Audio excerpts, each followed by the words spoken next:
Hello, welcome back to H Hour. If you are new to H Hour and you've come here because you want to listen to Pash talk on another interview, another podcast, and learn more about what he does, what he's done, and the man himself in general, then be aware that there is an episode before this. It's called the H Hour Icebreaker with Pash Monroe, where it's about 20 minutes long, and I asked Pash a number of questions which were submitted by H Hour patrons ahead of this podcast and ahead of the recording date. They got access, they being the patrons, got access to the guest list in advance.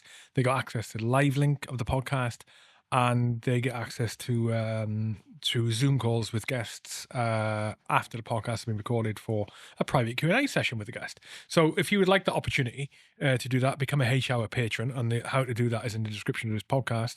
But also, if you haven't listened to that icebreaker, I suggest you go back and listen to it and soak up all of the insights and experiences that Pasha imparted on the icebreaker ahead of this one. Or you can listen to it after this one. Either way, make sure you listen to it at some point. Otherwise, you are missing out. Anyway, on to H Hour number, I don't know what it is. I think it's like 285 or something like that. It doesn't matter what it is. It matters who is on the episode. Pash Monroe, welcome to H Hour, mate. Thank you very much for inviting me. Yeah, it's good. I'm glad we've managed to make it work. I think we met, what, 2 years ago now, maybe we met? Yeah. That was fun. That was fun. That was fun, mate. That was fun.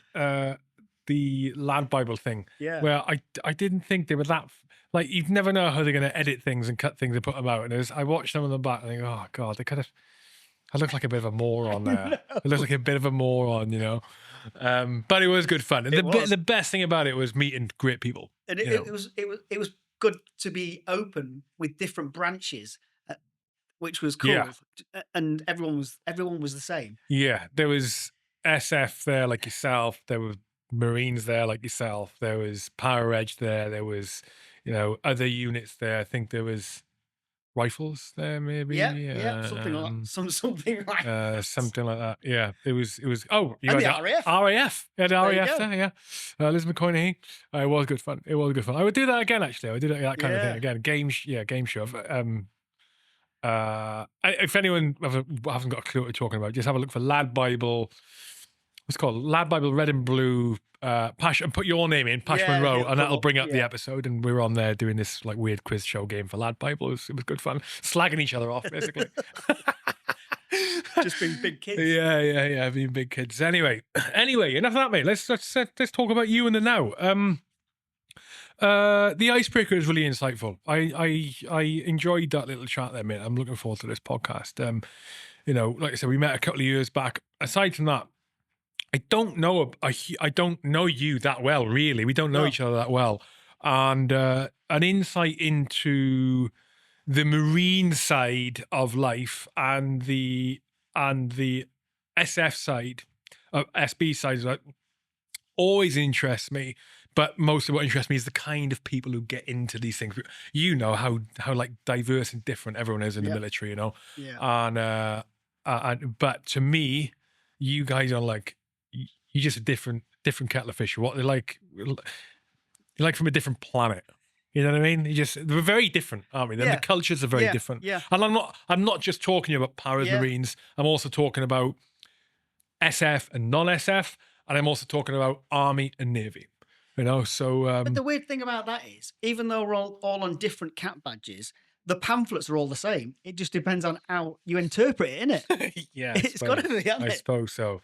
It depends how you communicate the lessons. Depends what the cultures are like. Yeah. It was quite a few years ago now, and someone said something to me, and I thought, I never thought like that, but it makes sense. And they said that one of the main differences between Marines and Paras is that the Marines are basically, in terms of social class, are generally from a middle class background. Now, I don't think that's true for yourself, based on what you said in the icebreaker. Generally from a middle class background.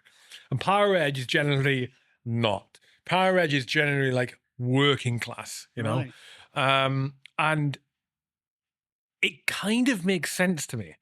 And it makes sense to me in my experience. I didn't deal a lot with Marines when I was in, very limited serving alongside you guys, a little bit on operations, not much, a little bit on courses, not much. But in my experience since, particularly since I started the podcast, Marines definitely seem to have a better education on average than Army. Like just it, and be, and because of that, more successful early on, I think, in their post-military careers. That's Right. definitely my experience of it. Like better, just seem more professional, as if Right. they're, as in civilian professional, as if they come from a degree background, but they don't. Obviously, you know, they as in rankers, you know. But so, what would you say about that opinion on things? Well, obviously, gone through that, just the latter part, the transition part. I can see that because no disrespect to people who leave the military, but I didn't find it difficult. I knew I needed to leave. My time was up. My luck was up. That was me. And I made the decision, and I gave myself, well, 2 year point before I was leaving. I went on LinkedIn and I started building up my civilian career, as it were, because in my last job, I didn't go on social media, so I was a nobody. So in this day and age, you need to be on social media for people to do their due diligence and see what kind of person you are. Because when you go for interviews, a lot of the interviewees will go and Google you. Oh, but there's a counter to that. But not being on it is not a bad thing. Yeah. Well, it depends what sphere you want to go into as well. Okay, go on? What do you mean? As in, if you want to, for instance, the data kind of environment, or where you're working in that, then to be a nobody, not to be a nobody, but not to have much followers, shall we say, then that helps. But if you're going to come out and be a project manager, or whatever that route is, then that's different. You can go out and build yourself up on that to find opportunities, and get people to find you. And since leaving and building that up, for me personally, my social media is getting quite big, and that's where opportunities come in for me, and a word of mouth, and people bounce around. And yet again, it's the network. What's your net worth? And that's the biggest thing. Your worth is your network. Yeah, I agree. Yeah, it does depend on what you want to go into, and having a big profile can be quite negative if you want to do normal civilian stuff.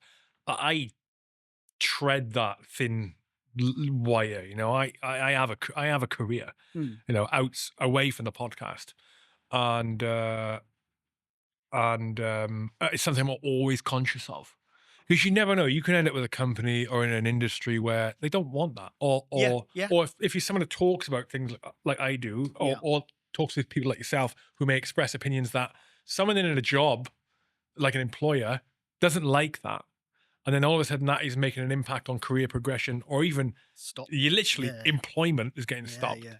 You know, it's like a double-edged sword of sorts, And isn't it? because I'm in the security industry as well, I've got to be kind of neutrally careful, because I don't want a client seeing me say things or being on the internet where I'm going to lose my, or not get work from it. And Yeah. or if I'm walking down Kensington High Street with a client and someone starts shouting out, "I've seen you on YouTube," then that's not, I aren't getting paid. Yeah. That my client's not going to be too happy with that. Yeah, exactly. Yeah. It is What a are you gonna do, double-edged mate? thing. What are you gonna do? You know, what can you do? It's the thing is that the thing is it's such a, you think about yourself, your background. You know, what the Marines about that ad, which was 99.9% need not apply, which I fucking But hate they that. It's didn't. like a That's the fucker. thing. Yeah, they didn't know. But yeah, it's a terrible campaign, right? Yeah. But you go forward from that to the SF background. So few people will ever achieve that in life. It's such a, I think it's like it's a unique USP. It's like Yeah. a unique selling point. It's such an advantage to have that background. You know, I mean, no, you can make it such an advantage to have that background, depending on how you go about it, to help you Promote you. Yeah, pro- yeah, yeah. help you in your post-military Yeah. career. Agreed. To take you on the right path. And like, why wouldn't you? We leverage everything else. Sports persons who achieve just greatness and like elite levels in sports, Mm, like you've reached like the elitist of elite levels in basically military. yeah. You know, um, it makes sense to leverage it to help you in your next career because your life doesn't fucking stop when you leave the military. One You know what thing I I mean? one thing I did promise I'll tell myself when I was leaving as well, from the age of about 11 or 12, having a paper round. That's when I started work, 50p a week, whatever it was, to leaving the military, my wage went up, always went up. And my promise was that my worth is a little bit more than that and beyond. So when I leave, I shouldn't I shouldn't be getting less. I should be always going up. And that's what I have done, thankfully, because I know my worth. And some employers don't get that and don't want that, which is fine, absolutely fine. But some employers will because what I can give to them and offer them. Hmm. But Hmm. you do see people underselling themselves, and it's I don't know. Oh, Obviously, we all constantly. need work. We all need work, and sometimes you might have to do that. Yeah, I think that's more about people not understanding what their worth is, as opposed to marking down what they know they're worth. Does that make sense? Yeah, yeah, And sometimes you got to yeah, take a little hit to, yeah. a little bit of pain for long-term gain, whoever coined that expression.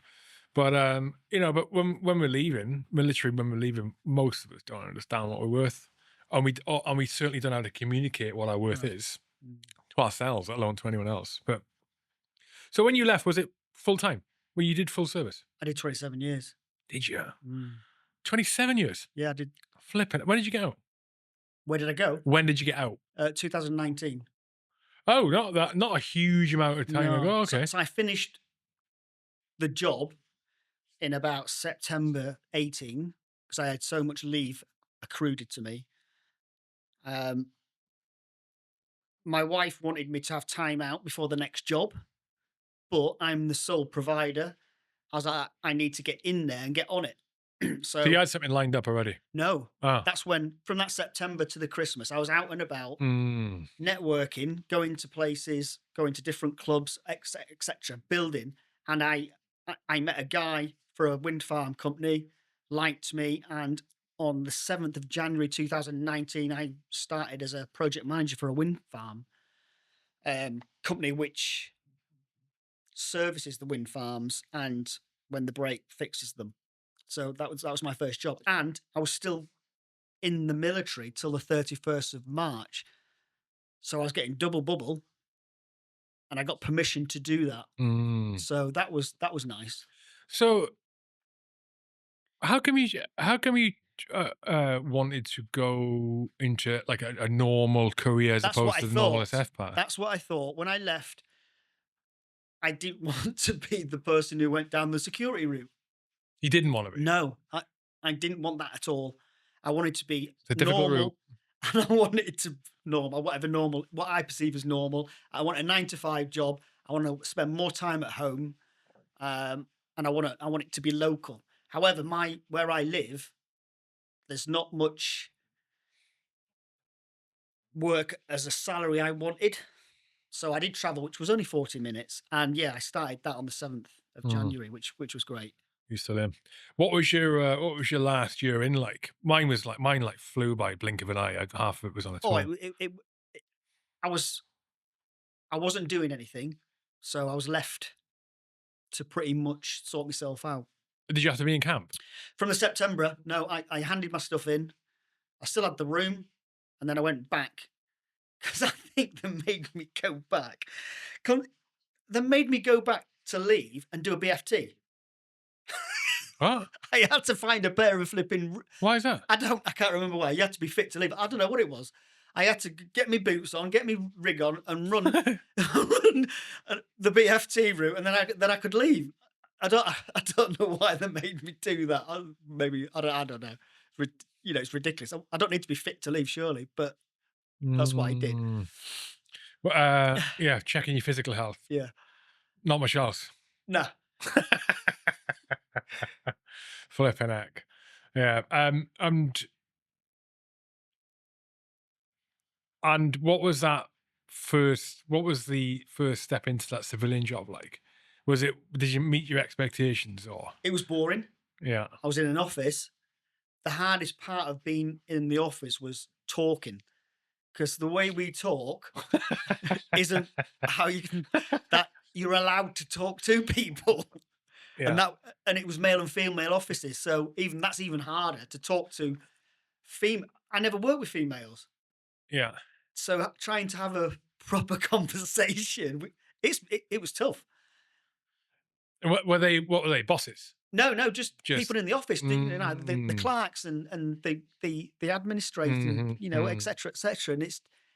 And they're all young, because I was flipping full, nudging 50, Yeah.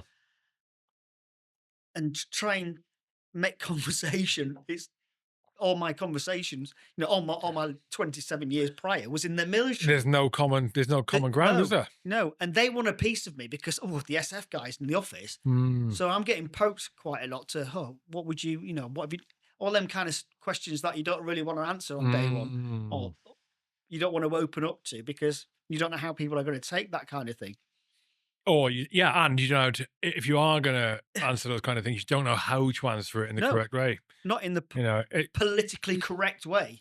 I don't think I don't You don't get like taught it's. that. Yeah, hmm? You don't get taught it. No, I don't think people realize like people who are military or people who are military but are still in. Don't think they realize just how different the outside world is. I think it's easier to leave once you've been in full time and maybe you get you go a long way in terms of rank, and in that you were involved quite a lot in local community Yeah. stuff and things like this where there's interaction with the outside world, which they kind of in normal units they kind of Mm. get that the CO, the RSM, the CSM, and that they're like doing local school stuff and Yeah.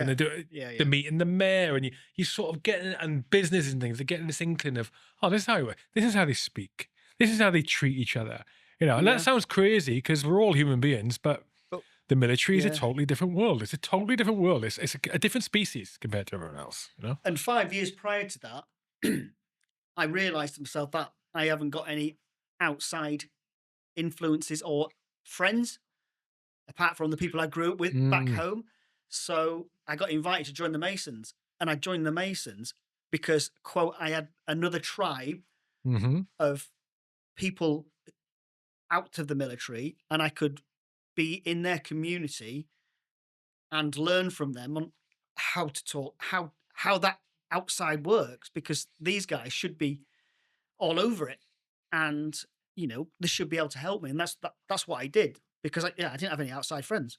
I used to play football on a Saturday league kind of thing, until I snapped my Achilles and my wife banned me. Oh, And I was 41 then. I snapped it, and I was like, I've got no, I don't communicate with the civilian population. I don't go to group, or it's just cut off. So yeah, I joined the Masons, and I felt that very reassuring.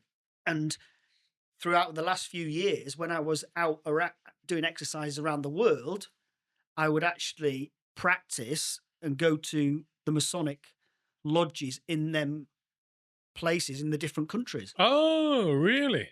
And that's how I learned to, yet again, take on different cultures. Why did I think it was only British? No, they're all over the world. I did not know. So when the guys go out on the booze for the week, get the weekend off, I'd meet someone local who take me to their families or take me to the local sightseeing, meet all the guys, have a good dinner.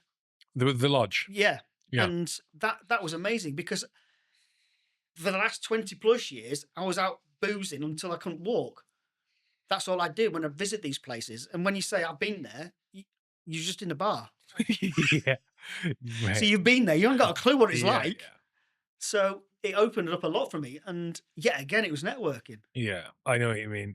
In a funny kind of way. I pretty much stopped drinking 2 years ago, just over 2 years ago, and obviously we're in London now, and I've been regularly in London for the last 7 years, regularly, like weekly in London the last 7 years. And it's only the last 2 years where I've really started getting to know London outside of the bars. Honestly, it's just Yeah. so, and I go, oh my, I love the place. I love it now. Yeah. Yeah. I wouldn't live here, but there's so much to do. It's so Yeah. stupid. And for free.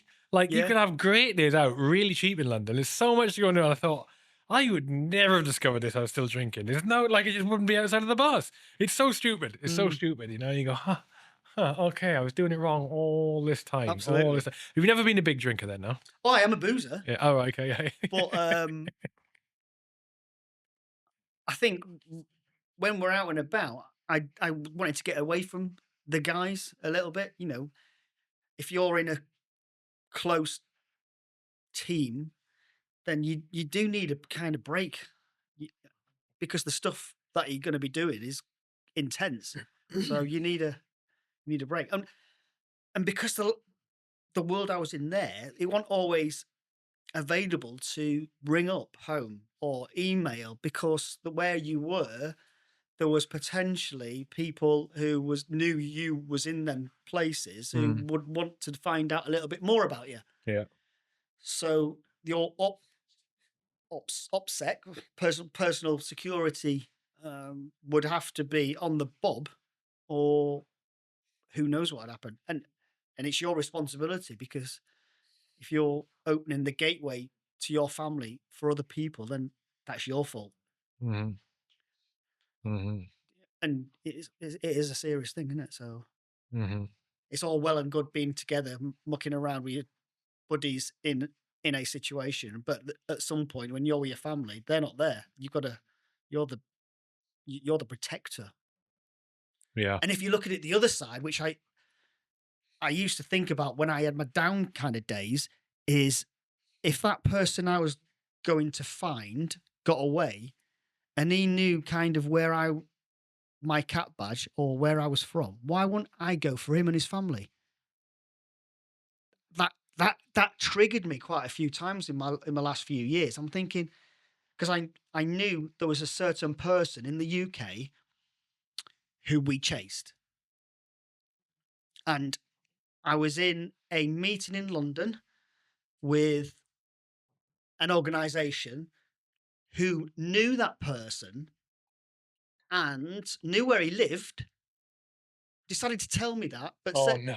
but then said, you can't do anything about it because you will get into trouble.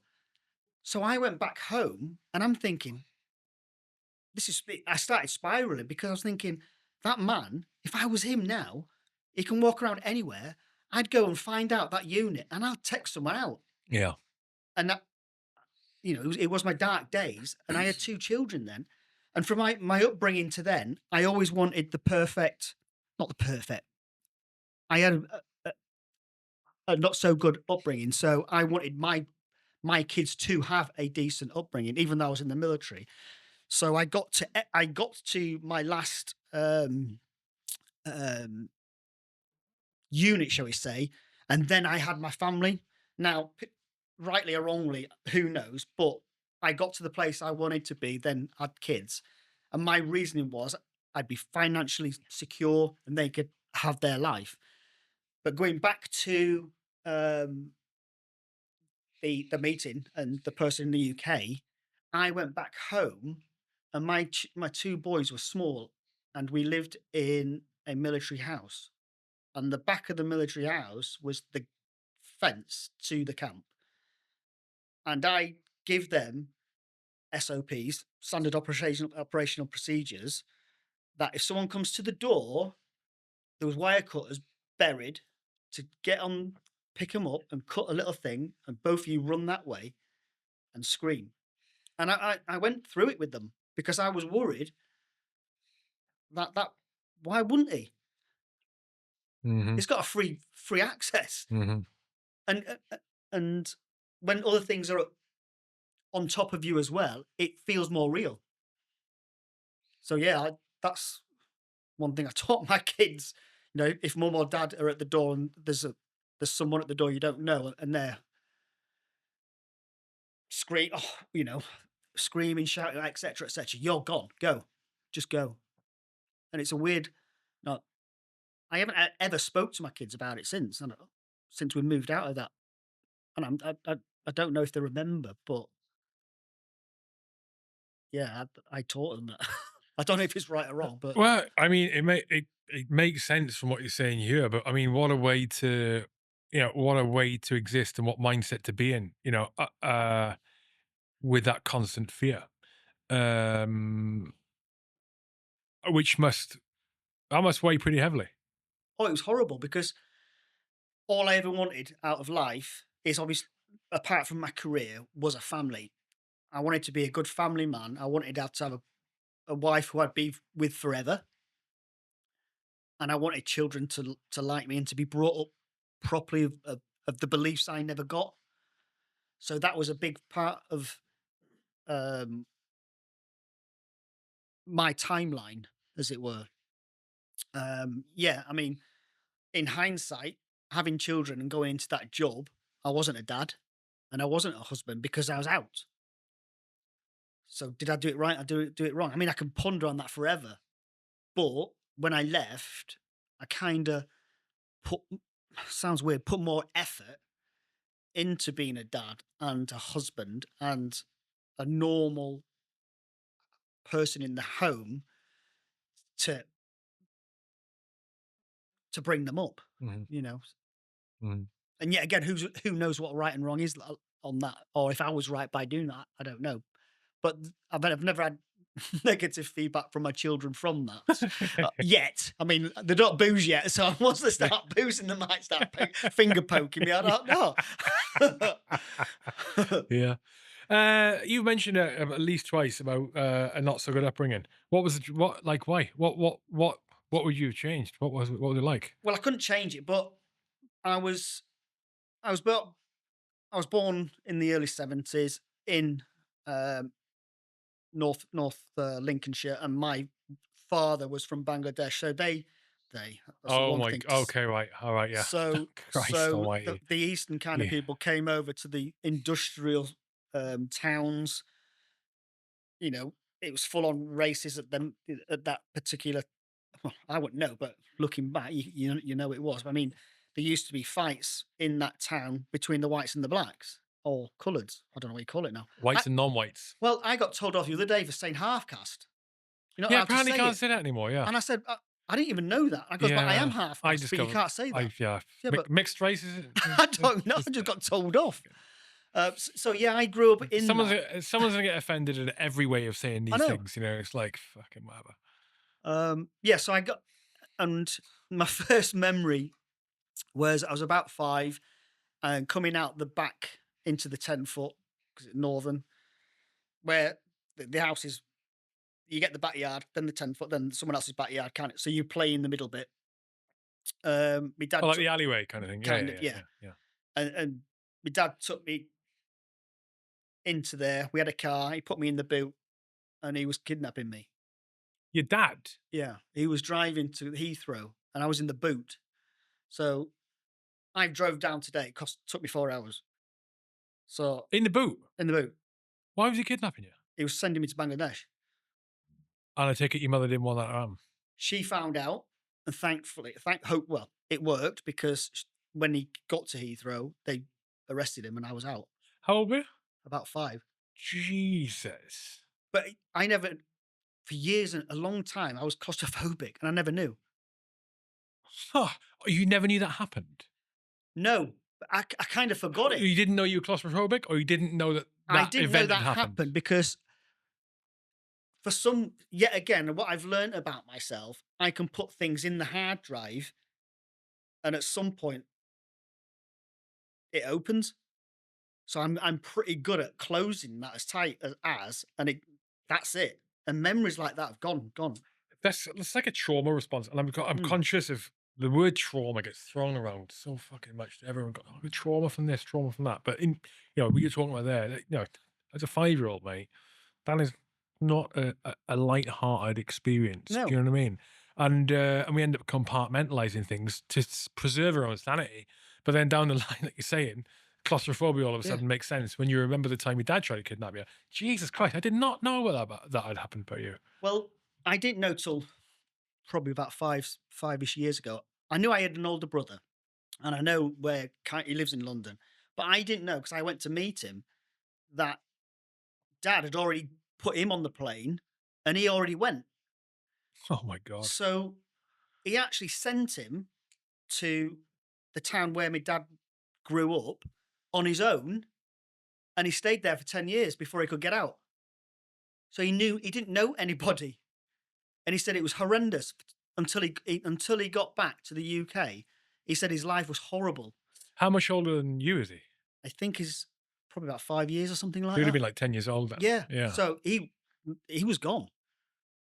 But the funny thing is on the other side is I do say this in my speaks. If that did happen, and my military mindset, and I wanted to join the military, I would have been on the wrong side. Mm. You know? Yeah, yeah, yeah, yeah, yeah, yeah. Wow. 70s North Lincolnshire. Um, you're not white and you got a Bangladesh dad. That would not have been the easiest of places to grow up at the Well, time. just moving forward probably 20 years. So I did end up having a stepdad, Scottish stepdad. Um, and That's not that's, mate, that's still a problem in North well, York, in North Lincolnshire. it was. And I lived in Plymouth at this time with the wife. And the first time mum and dad came down to visit, and was at the Sunday at the Christmas. We're having Christmas dinner, and everyone's kind of boosted up. Me mum and me dad at the time, there was like, I Your love, mum's English, I assume. yeah, mum's Yeah. from a town, and they started having a little bit of a I love him more than you kind of thing because they're both drunk. And my dad come out and says, "Well, I love him. I did 6 months for him." I was like, "What you on about?" The whites and the blacks, they used to fight, and he stabbed him. Oh my God. He stabbed my real dad and got 6 months in Lincoln jail. Your stepdad Yeah. stabbed your real dad. And this was at Christmas dinner when I was about, 25 years Oh old. my God. But how have you hidden all this from me? You know what I mean? Oh No, my it was like, pass the peas. Do you know what I mean? flipping heck. It- it's family secrets, isn't it? You just don't. Well, it's family secrets, Pash, and it's family secrets. You know what I mean? Like a kidnapping. Holy shit. I take it you've never heard or seen your dad ever since. Well, I found out he was back.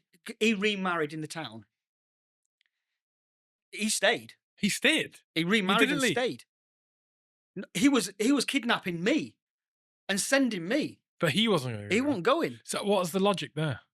I don't know. I never asked him. That is bizarre. Okay. But he remarried in the town. Mhm. And I did go I did knock on his door a few times, asking him, "I'm your son," kind of. Oh my He closed the God. door, Oh my and God. I'm not proud of it. But then I used to put bacon in his letterbox.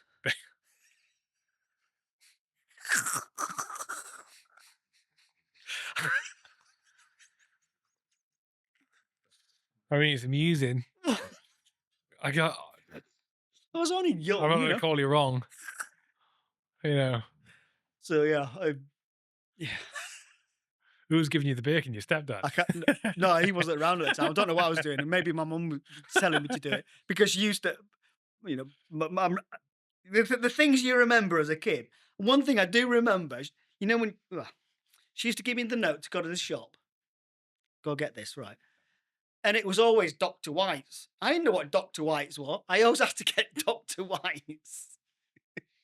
Sending your kid to the shop to get Dr. White's. What's that about? What is Dr. Wise? Women's flipping towels. Oh, I didn't know that. Yeah. I never heard of it. Really? Okay. All right. Flipping heck. My God.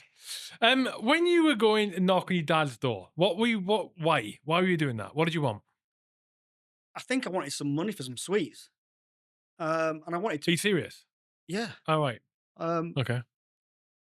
and because I wanted to be a footballer, I wanted him to try and, because I remember it was my birthday, and I knocked Tom out, And I see him in the street now. And then he goes, "What do you want for your birthday?" I goes, "Oh, football boots, football boots."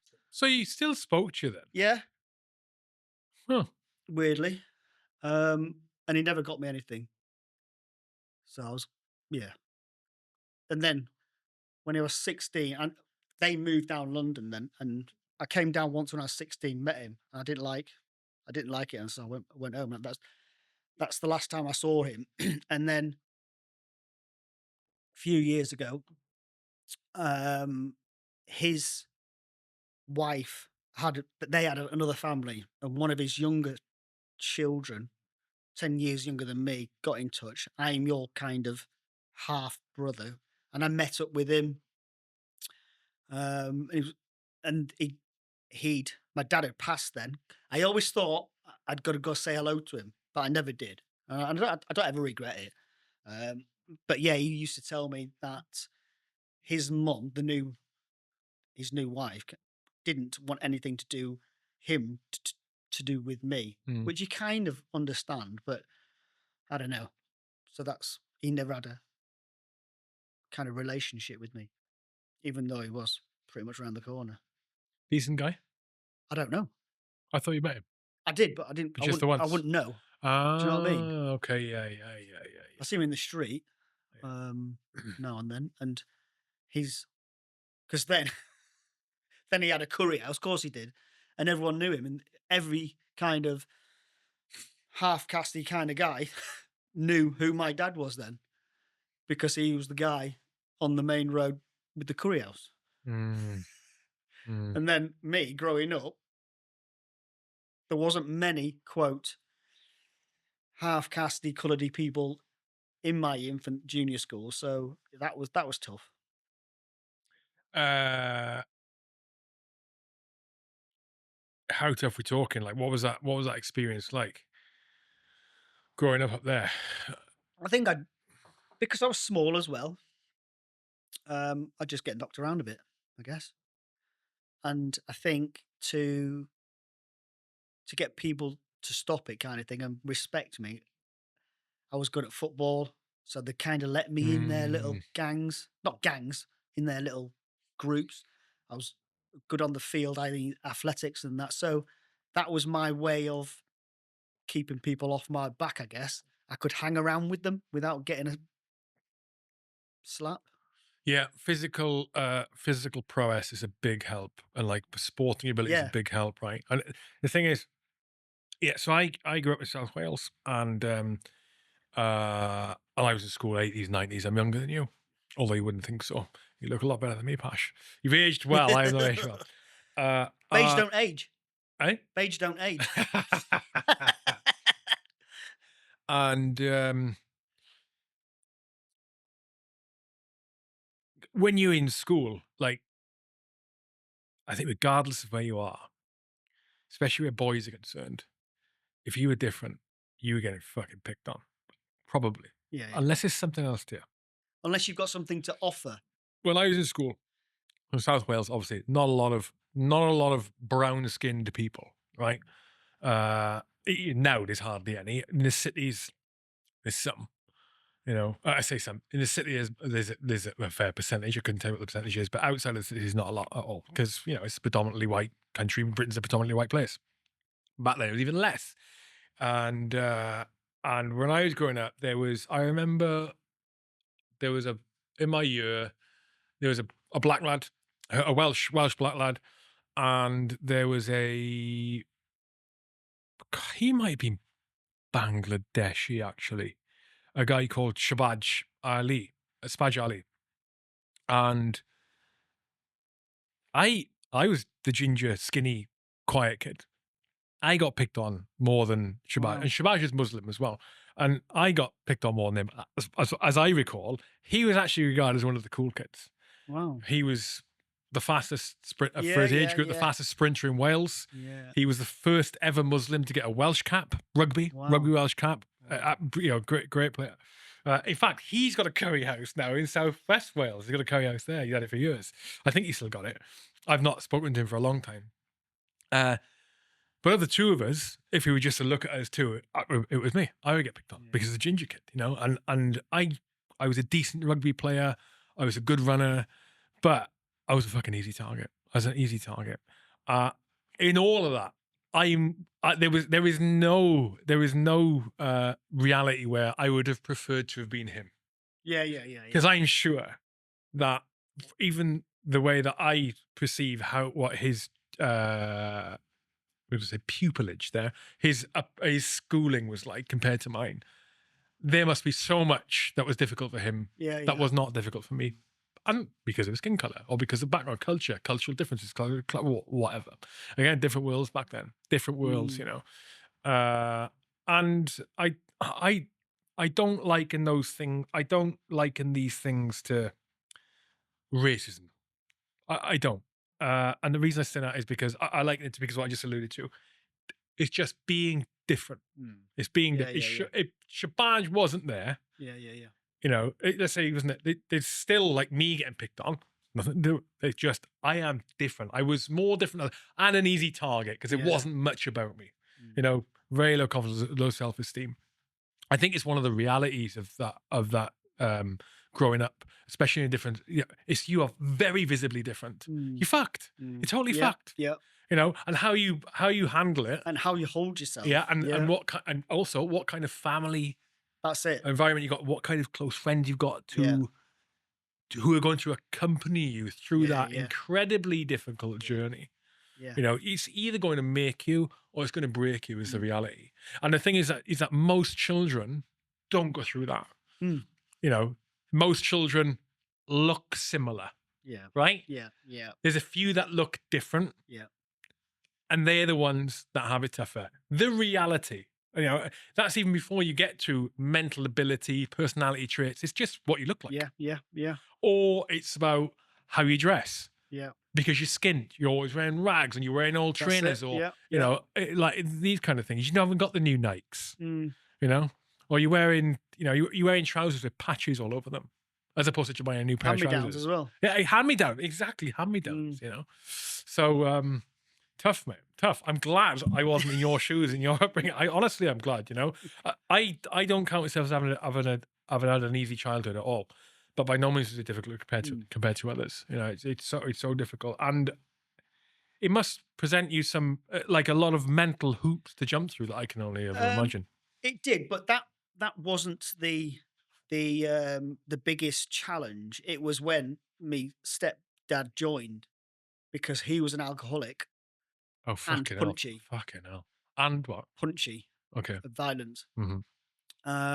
So that was the main effort, survival then, because he'd come back and start throwing his weight around, and he was a hard man in the town. This is the jock.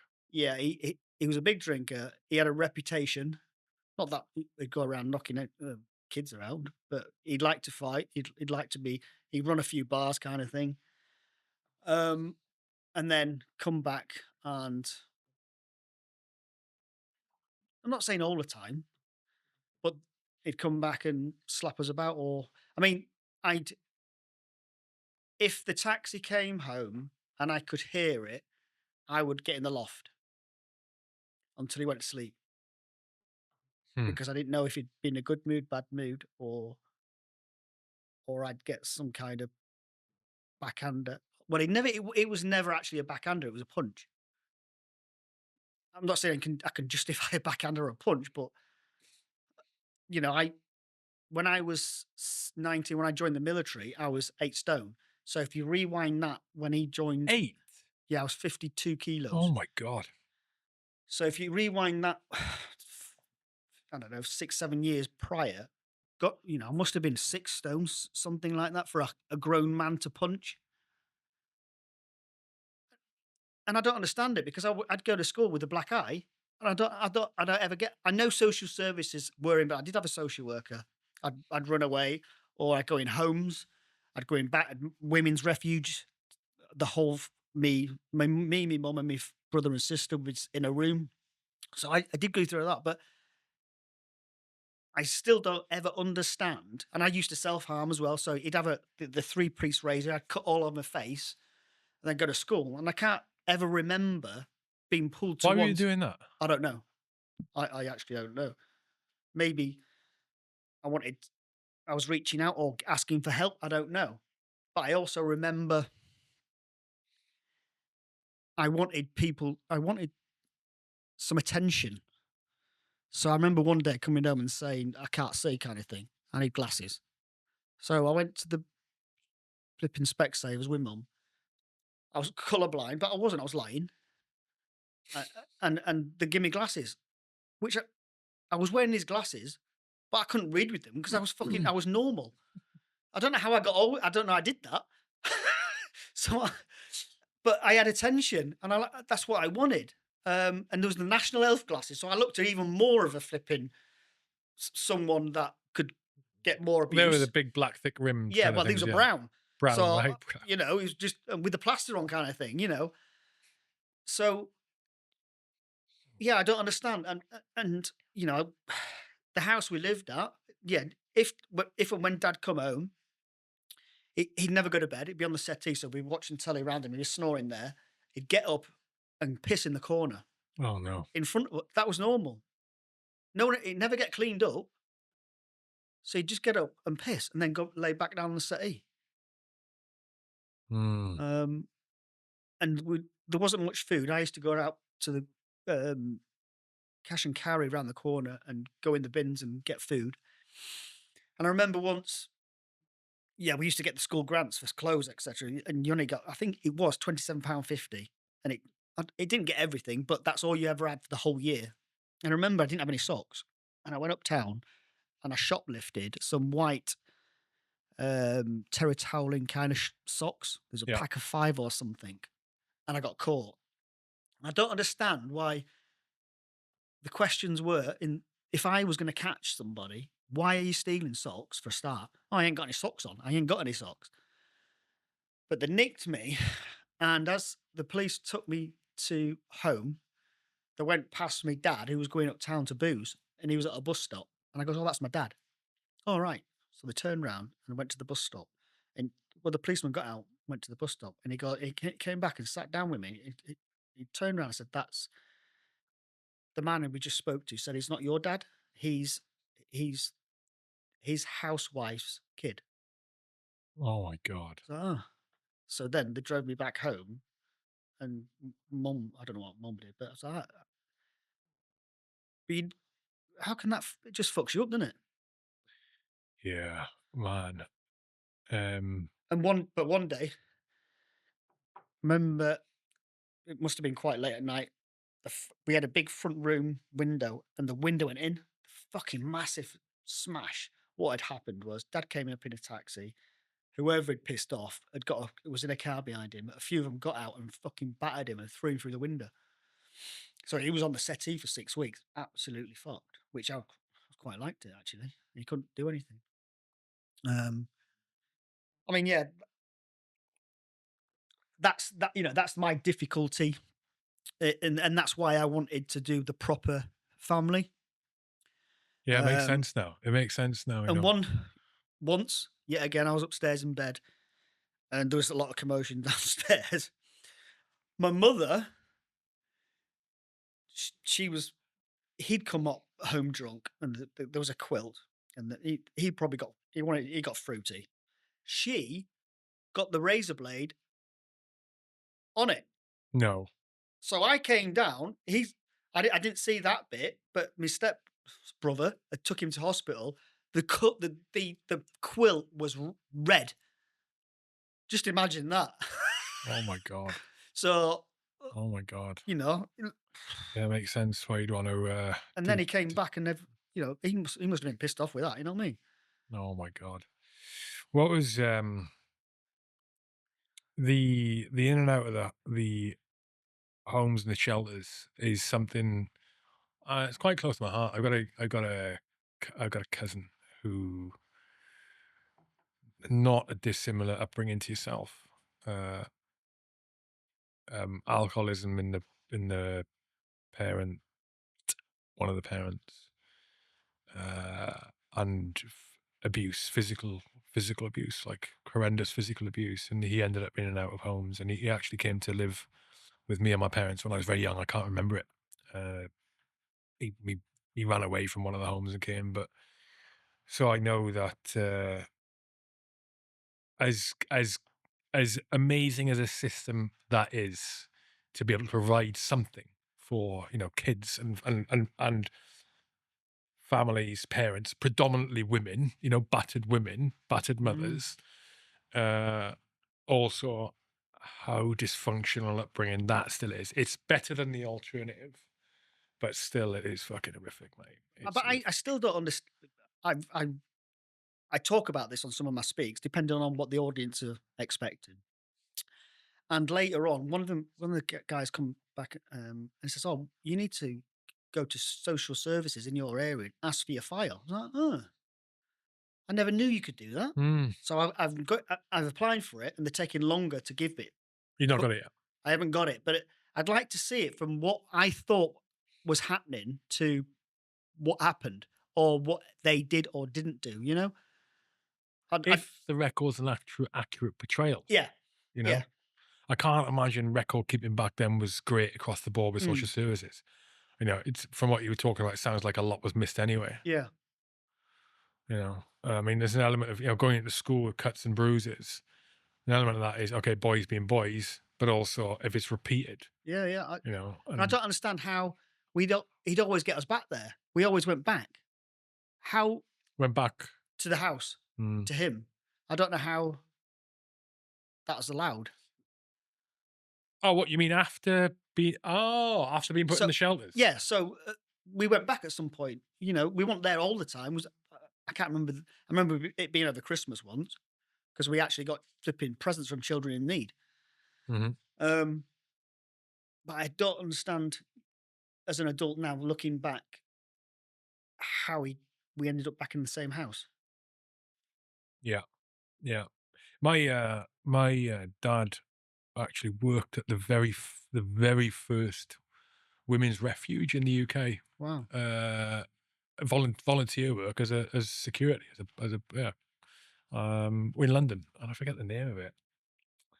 Uh, that's one of the reasons things are close to my heart. It's kind of unfortunately in the family history. Mm. Uh, but it's heartbreaking. You're in that. It's one thing. I think it's one thing to see it, other children go through it, but then I know you as a like we don't know each other well, Mm. but I know you a lot. I know you a lot better now over the last an hour and a half than I did before you walked in. But it's heartbreaking, and I think you mentioned something on the icebreaker. I think, or was it the start of this? Were you talking about that? You were talking about dark days, and you were talking about something about thinking back about yourself and in my head, it sounded like being sad for stuff you'd experienced or what you'd gone through. In I mean, kind of, later on when I sought help from the things I'd recently been through, except and that kind of world, when I was getting fixed, it actually went back to the childhood because that hadn't been cleared up and I hadn't talked about it. So talking and getting it out kind of helped the healing process of the whole timeline then rather than just the timeline I thought I was needing help. Do you know what I mean? So for instance, the military um mental health issues, it wasn't just that. I'd hidden all the past. So that all that had to be opened up first to move into the there and then. all right. So the last, all right. So because the last unit you're at, I know you talked before off air. You talking about not the greatest mental health journey there or support, right? Yeah, And you're saying that a big part of that was a sort of a culmination of a bunch of stuff you did in the military career, yeah. but also legacy childhood. It opened everything. Hmm. So it wasn't just what I thought I was going through at the time. I'd hidden all that shite before. So it just piling up until at some point I'm it's the hard drive's fucking seeping. It just fucking goes. Whatever that trigger is, you don't know, do you? How much of a factor do you think your upbringing was, and your in whatever drove you and enabled you to, be able to Well, achieve a career, get I into special forces in the first I place, and think achieve the career you did? I th- it totally helped because I had to go out and get everything I need to what I wanted to get on my own. There was no mentor. There was no one helping me. It was me or whatever I'm going for. So when I joined the It's Marine, quite remarkable when you think of it like that. It's quite remarkable when you put it like that, actually, Pash, that you did it without yeah, yeah, what everyone else has. I ain't got You know, yeah, a great father figure, a great upbringing, a great role model, advice, confidence building, motivation, yeah. guardrails, guidelines. It's quite remarkable that you did what you did, So achieved what you when I achieved. joined the Marines in '91, I I turned up at Limpston with everything because I wasn't going back, and What age were you? Sorry, I was 19. 19. Yeah, Um, I would have it would have been earlier, but one of the reasons it took me a long time to go through the application process was I went to Limpston to do the 3-day thrashing. I got a superior. I'm in. So I went back, and then they got right sign here, blah blah blah. And what they looked at, because my name was Pasha Monroe, which is now, and they're like, how many names have you ever had other names? I'm like, I was born here at this, and I've got that. And they're like, how does that work? And what it was whenever my mum met someone, I got a new name. So should we change the name? no, yeah, verbally. Oh, So I had to go through proving this is me from that. I have got the birth certificate, but the changes in my name, I had to go through the depot of all them mm. legally before I could join the Marines. So it put me back for So you had the chain of evidence kind of thing, yeah, yeah. yeah. So yeah, that was a bit of a kick in the Because so the schools have been going off of whatever name yeah, your what your mum mother, says at the time, because they because you don't don't ask for prove it, birth do you? certificates, do Yeah, you they? don't No, prove it. that's a good point, actually. Yeah, flipping heck. And so yeah, so when I joined Limpston, I was on my own. I had everything, um, and I remember there was one phone box where, like you say, people would ring up for the ment. I rang up, no one had answered. They'd be pissed. So I, I had the tough days, not tough, just So your mother training. was a drinker as well. Not really, but Mm. she wasn't so supportive. Hmm. There'd be the tough days when you're in training where you could do with a flipping chat to say you're doing all right. This is it's just a shit day. Right? I never had that. Um, and it got to week 15, which in the Marines you do like a combination of tests like NBC comms, whatever it was, and I failed, and they put me back a month, which was another horrible A blow, position yeah. to be in. Yeah. Back into a troop of you don't know who they are, um, all the unknowns. But in hindsight, they didn't sack me. They didn't get rid of me. I did, but you don't see it like that anyway. You just like, "Ugh, We call it back squatted. We get yeah, back squatted. yeah, Yeah. back troop, back squad, and then I I progressed, and then towards the week 26, when you do the commando tests, the training team that says, "Look, I want you to break records because you're fit." And in my own mind, I was like, I didn't say anything. It's like I'm just going to pass. That's the way I went. I was just about to say something then. Yeah. So I mentioned before I was 52 kilos when I joined. That's crazy. Now, health and safety, you have to be 65. Really? Yeah. Really? Flipping heck, So mate. they're doing exactly the same tests I did. Everything's the same. Yeah. Unbelievable. So it's all your mind. It's all in your mind. It's got to be because I was physically not big enough, but I did it, and a, a good physical pass. Some people say, "Oh, no, it doesn't matter what size you are, who you are. It's if you want it, you've got the mindset. You've got a big heart and I try mean, it's all that harder things. if your physical attributes Oh, I couldn't are keep up with the walk with the Bergen. The yeah, Bergen's yeah, bigger than me, yeah, and I remember trying to do the steps. I can't do that shit because I've got a 30-inch yeah, leg, and yeah, it don't work. yeah, But I can jog, but then I get told off I'm jogging. yeah, You know, in the speed marches, yeah. I'm the right hand man because I'm the smallest. You've got my, but then he's going left, right, whatever he's doing. I can't even keep up with that because I'm flipping. I can't even get the stride. There was a guy when I was in depot, power regiment, and there was also a guy in battalion. These are two memorable ones, and the one in depot, same thing. He was just very short, and he couldn't, you marching with your pack on, whatever pace you need to be doing, and he had to double. He would have to jog like exactly like Yeah, you, and he would get beasted for it, and he go, "Pff, poor fucker," because mm, it's something you you can't. physically can't do, Yeah, and it's not like you weren't willing to do the exercise. You were doing it, but you yeah, had to do it your way to yeah, keep up. yeah. So much harder, mate. So much Mm. harder.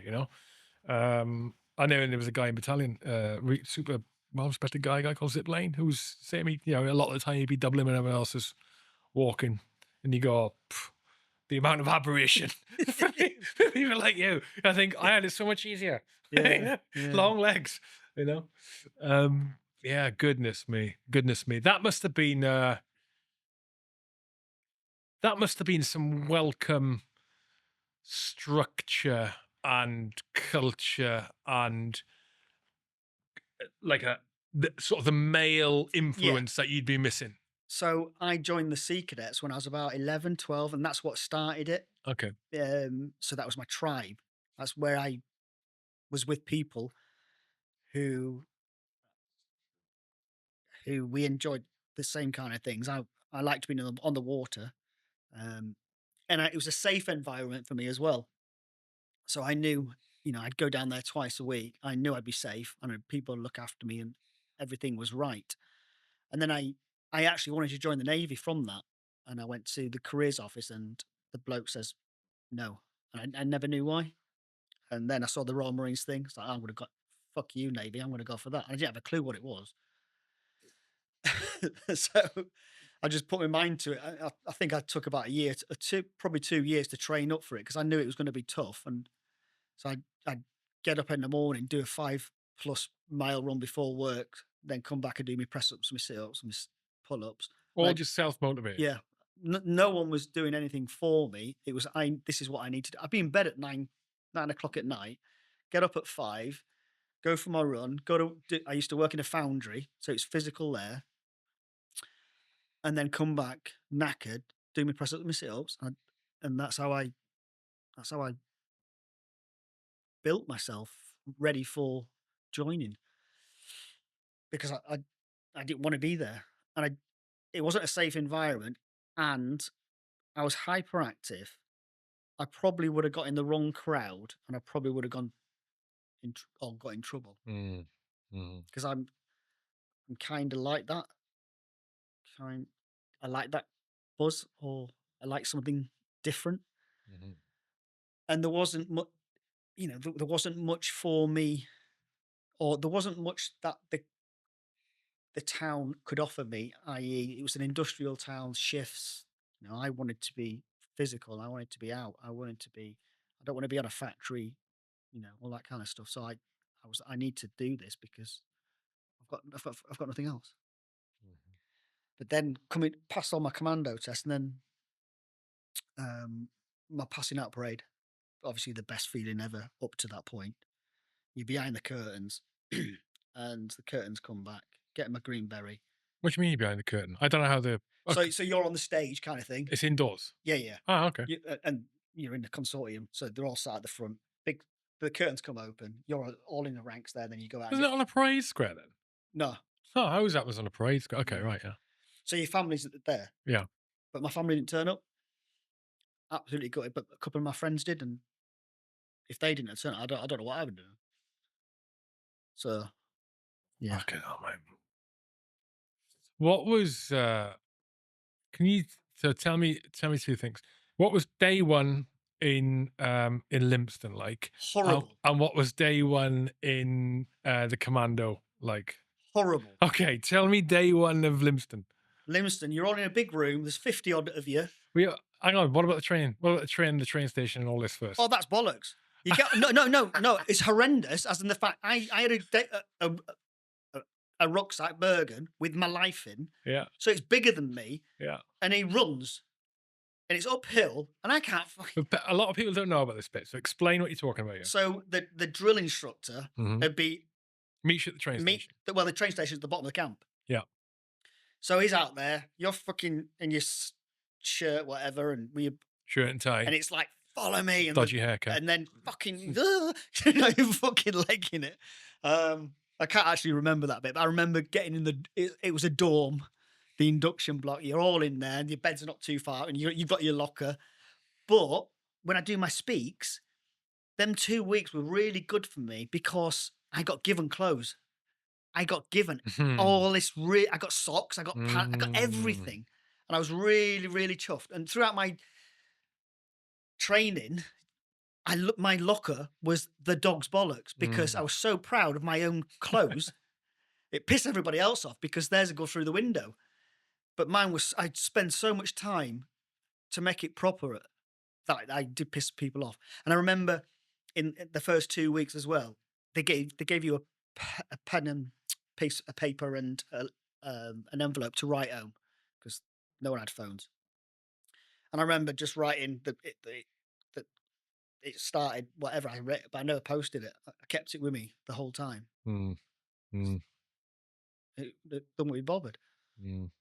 What about day one in the commando? Where did you go? So I finished on the Friday. I got past. So the Friday we got the train. I went to Arbroath. Now 4-5 Commando. So I'm in Arbroath, darkest fucking northeast of Scotland, and I look like this. So So you went from Livingston up there. yeah. Yeah. So there's a bit of brown coming to fucking Arbroath. There's not many browns people there. So I went out. I went out and I was getting raped. I was fucking having a great life. So the Friday and the Saturday went out, just boozed. The Sunday, right? I went out and I got taken home by this old woman who beasted me, right? And on the and on the Monday morning, day one of being a commando unit, I turned up late. Oh no! Oh no! I woke up in a bed with this Oh woman no! Oh god! stinking. Oh my I god! didn't know where I was. I Oh, was it's in the worst Arbroath. It's start. fucking how far's that? Oh no! So I got the taxi. I turned up, mate. Who are you? You could imagine it. You fucking necky. All this shit was coming to it. I'm brown as well. There's not many Mhm. brown people on this camp. And I joined Mortar Troop, which you can't What, join straight away? exactly How did that happen? because mate, I got right seen Oh off. So it's full of old Jesus! sweats Oh no! giving me a Oh fucking no! hard time. Oh no! So this was half past Oh 10. no! I'm fucking shitting myself. They're all massive old. They've been to Falklands and everything. These fuckers, Mhm. they're all hard. Oh my god! It's like that, right? The two ICs, right? Go round the camp, find out who's on duty next weekend, and get yourself on duty. It's like go round the camp. Oh my god! So I'm looking up. Where do I go? I've got to find there's three rifle troop companies: X, Y, and Yankee, X-ray, and Zulu. So, however, I did. I knocked on the sergeant major's door. I've just come from Limpston. I am Pisa, blah, blah, blah, blah, Marine Monroe. Can I report? Blah blah blah. Every fucker's pissing themselves. It's not the way you do it in a unit, but you don't know, do you? Can I please go on duty? And yeah, I went on duty for the full weekend. Oh no! You don't need that start. You don't need that start. You don't need that. Yeah, I did troublesome. I say troublesome start in my head. I did, and when I got to the battalion, and I made a couple of mistakes early on, and it just destroyed my confidence that I built up through demo, and destroyed my confidence. And it really, it's hard to recover from that. Hard to recover from that. I had the advantage of looking like most other people. All right, there's a nightclub in Arbroath, and I remember that weekend I was in there, and there was a bloke who from Mortars who's the daddy. so he's hard. He's a very, very hard man. And his thing was he goes in the toilet and beats people up in the toilets kind of thing. I go to the toilet, you know, this man's huge. He's poking me, saying he's going to bum me. Where am I? And all this kind of stuff. Shit it. And I'm in the corner crying. I'm a commando. I'm fucking crying. And he's giving it to me. And I don't know, I've heard his name, but he's fucking huge. And he's scaring the shit out of me. And a couple of people came in from the troop and pulled him off. Yeah, I don't think obviously he was going to do anything, but he was terrifying. He terrified me. But after he started, Character building, Pash. It's oh, character it was building. horrible. Character building. Horrible. But, in hindsight, they started looking after. Yeah, it was yet again because my physical ability was good. The mortar troop as a whole weren't too fit, shall we say? So I was very above them. So I got respected for that, and I was kind of let in. And because I didn't go home at weekends, I'd booze with the daddies. So I was kind of pulled under their branch eventually, and it was cool. But yeah, you go into a unit straight to support company. It wasn't. That's a drama. Yeah, That is a drama. yeah. That is a drama. That's as bad as getting to a unit who's just come back from a tour. Mm. You know. Well, yeah, they've just done. I can't remember what it was now. Bosnia or something like that. What year was it? No, it wasn't 91. No, it would have been The Gulf. the Gulf. Yeah. Did they? Oh, They must have gone. Marines went out there. I don't know. Find out, Pash. Let's find out. They must have. Sorry. Iraq. Yeah, no, they went to Iraq, didn't they? They went to Iraq because they took the fucking snow stuff, and it was. I'm sure something like that. Because they what? They took the wrong kit. Okay, during the 19... Okay, it's on the screen now. During the 1990-1991 Gulf War, Operation Granby, the Royal Marines provided specialised support rather than a major amphibious assault. Key actions included SBS operations to cut communications, boarding parties for shipping interdiction, and the dramatic retaking of the UK embassy in Kuwait City on the final day. Following the main combat operations, 3 Commando Brigade was deployed to northern Iraq Yeah, to provide yeah, that was it, yeah, humanitarian aid yeah. and protection to the Kurds during Operation Safe Yeah. Haven. That would have been it, yeah. Note, large-scale Royal Marines operations such as the assault on the Al-Faw Peninsula occurred during the 2003 Iraq War. Were you on that? No. I was on that, yeah. Not the 1991 conflict. Yeah, okay. Yeah, so it was one particularly good time to join as a sprog anyway. Yeah, like this, that day one in the unit, or even week one, Yeah. that is something nobody warns you about. You're warned about depot, but they're not warned about, yeah, when you finish that thing and you think you're top of the fucking world Yeah, yeah. Get back down. and you've done it all, yeah, exactly. Get back down the ladder, son. In fact, I get want in something there from the shop. and You're paying. Go yeah. and fucking get it in. You're the little fish in the shark pond again. Yeah. You know, and you're gonna Yeah. have no idea where you sit in the whole Yeah, yeah. not culture, but in like the not even the such. Just you got no idea where you are. What's your place supposed to be? You know all the basic aspects of the job you're supposed to be doing. You don't know fuck all soldiering. what you meant to know. Yeah, and you don't know the nuances, the peculiarities. I of went on things to to do. mountain training with a fucking mortar piece. I didn't know what it was. I had a bipod. And I couldn't even fucking bend it in the right way. And you're a small bloke. Exactly. I'm on a Oh, fucking mate. the Anakiga Ridge. Oh, I'm mate. fucking Scotland. I could die if I fell that way. You know what I mean?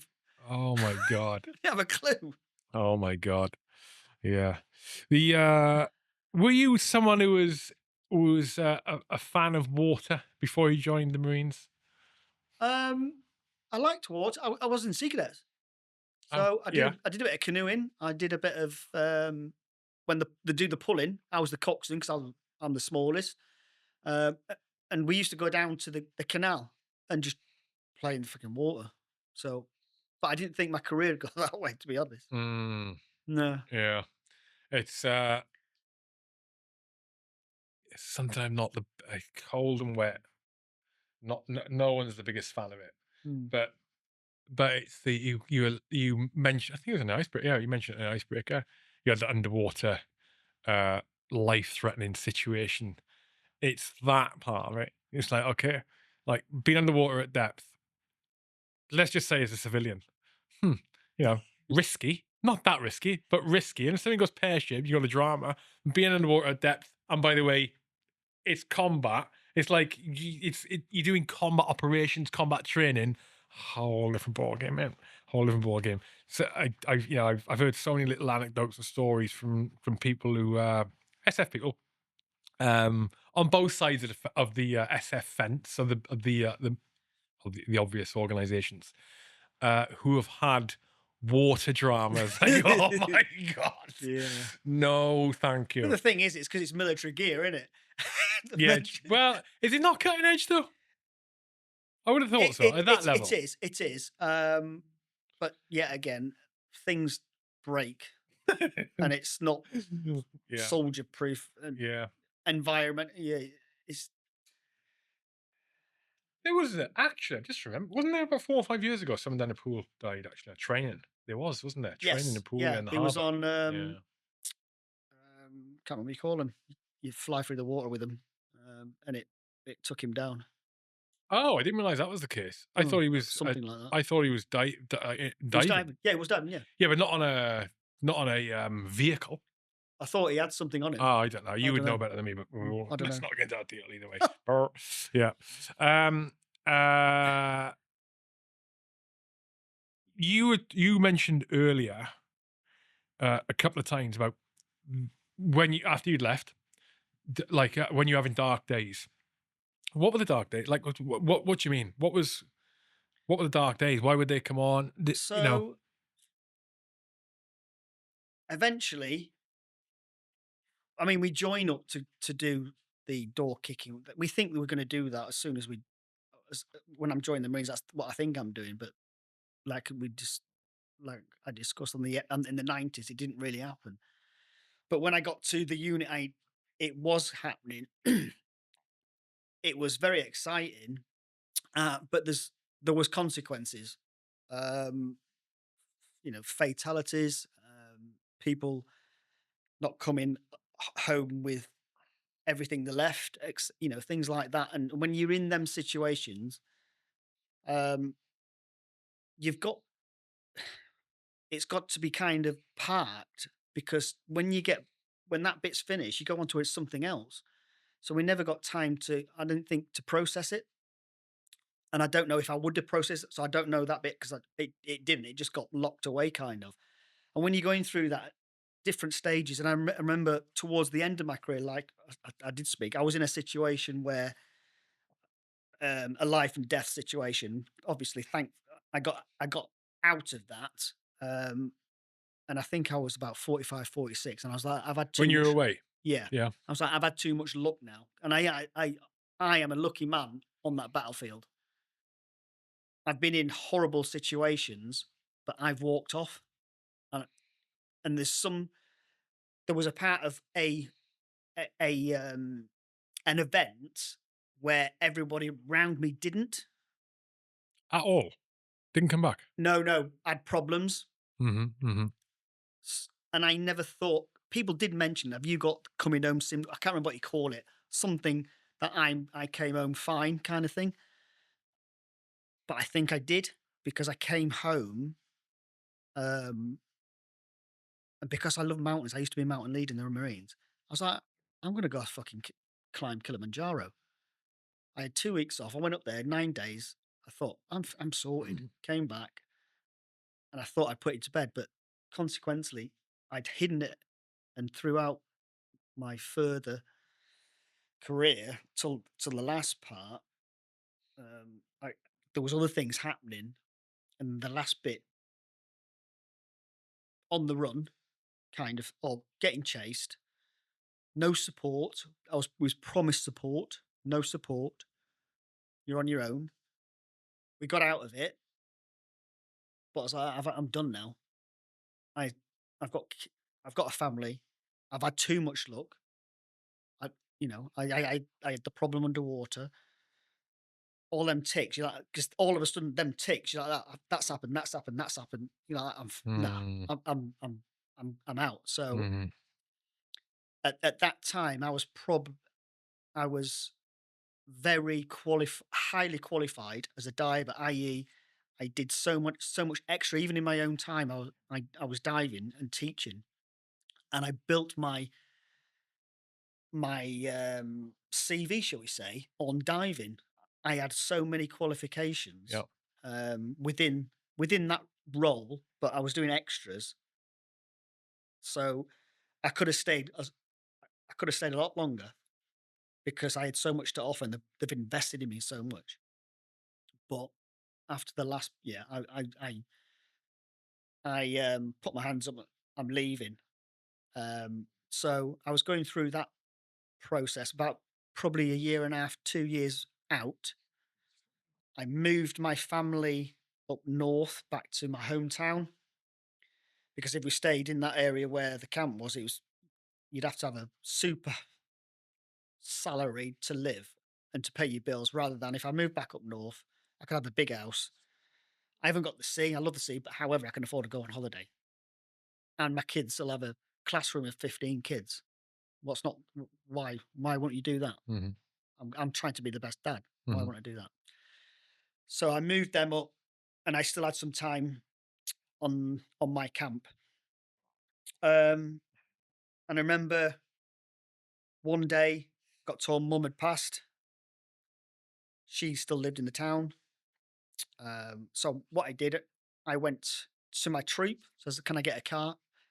Unfortunately, my car was in the garage. What? It was the wrong time to die. Um, so I went. They won't give me a car. I went to MT. People who give you the cars. There's no cars. I went to the welfare. Can I get a car to go and sort my mum out? There's no budget. There's nothing. So I was like, that really fucked me up, I guess. So that day, I couldn't get the car. I Well, went one of your everywhere. worst days, you're not getting any support. This Yeah. is like So when you're given so much. yeah, exactly. And that night, I was obviously on my own. I came back and I went round the same bazaars the next day to ask again because I needed to get home. And there was an American who worked alongside us as a swap kind of thing, an officer, and he was at the motor transport place. And I was just outside there. I must have looked a bag of shit. And he come up to me, and goes, "What's wrong?" And I goes, "Oh, I can't get a car, mate. Mum's, what, I need to get home." But and he went in there and got me a car. I was like, "How the fuck is that right?" I didn't say anything. I was very relieved, but that fucks a person who's just come on a draft can walk in there, and I've been here at that particular time over flipping 12, 13, 14, years. I'm part of the furniture there now. Everyone knows me. Everyone knows what I've done. Like, and I couldn't get a car. Mm. He gave me the car. I went home, and mum died. They took her body away, and I went to the house. And when they took her body away, they left they didn't lock it, so people had gone in and robbed everything. Oh my god. Oh, She wasn't Jesus. posh. She didn't have much, but it's just the thought and anything that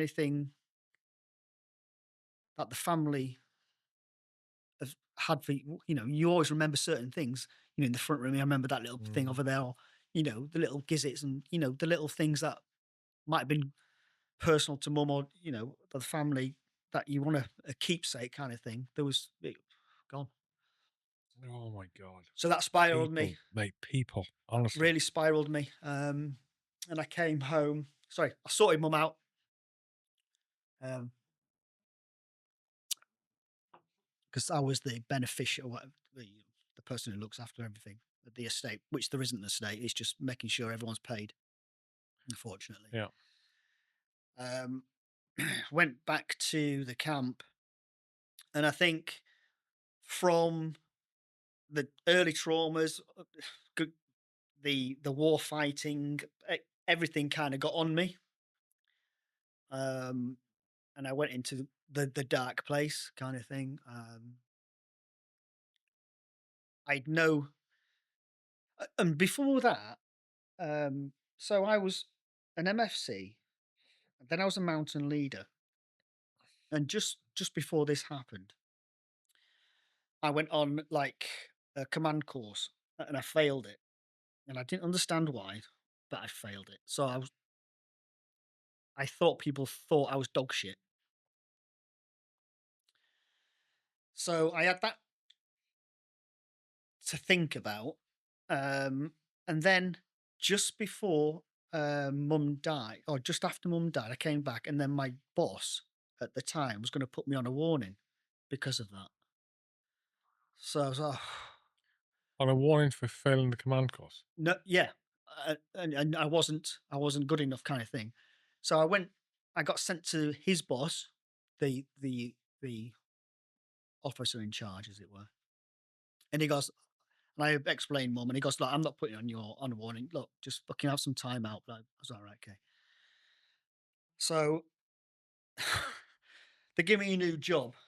Go and there's an indoor range. Go and start working on the indoor range and work there. All right. I didn't think anything.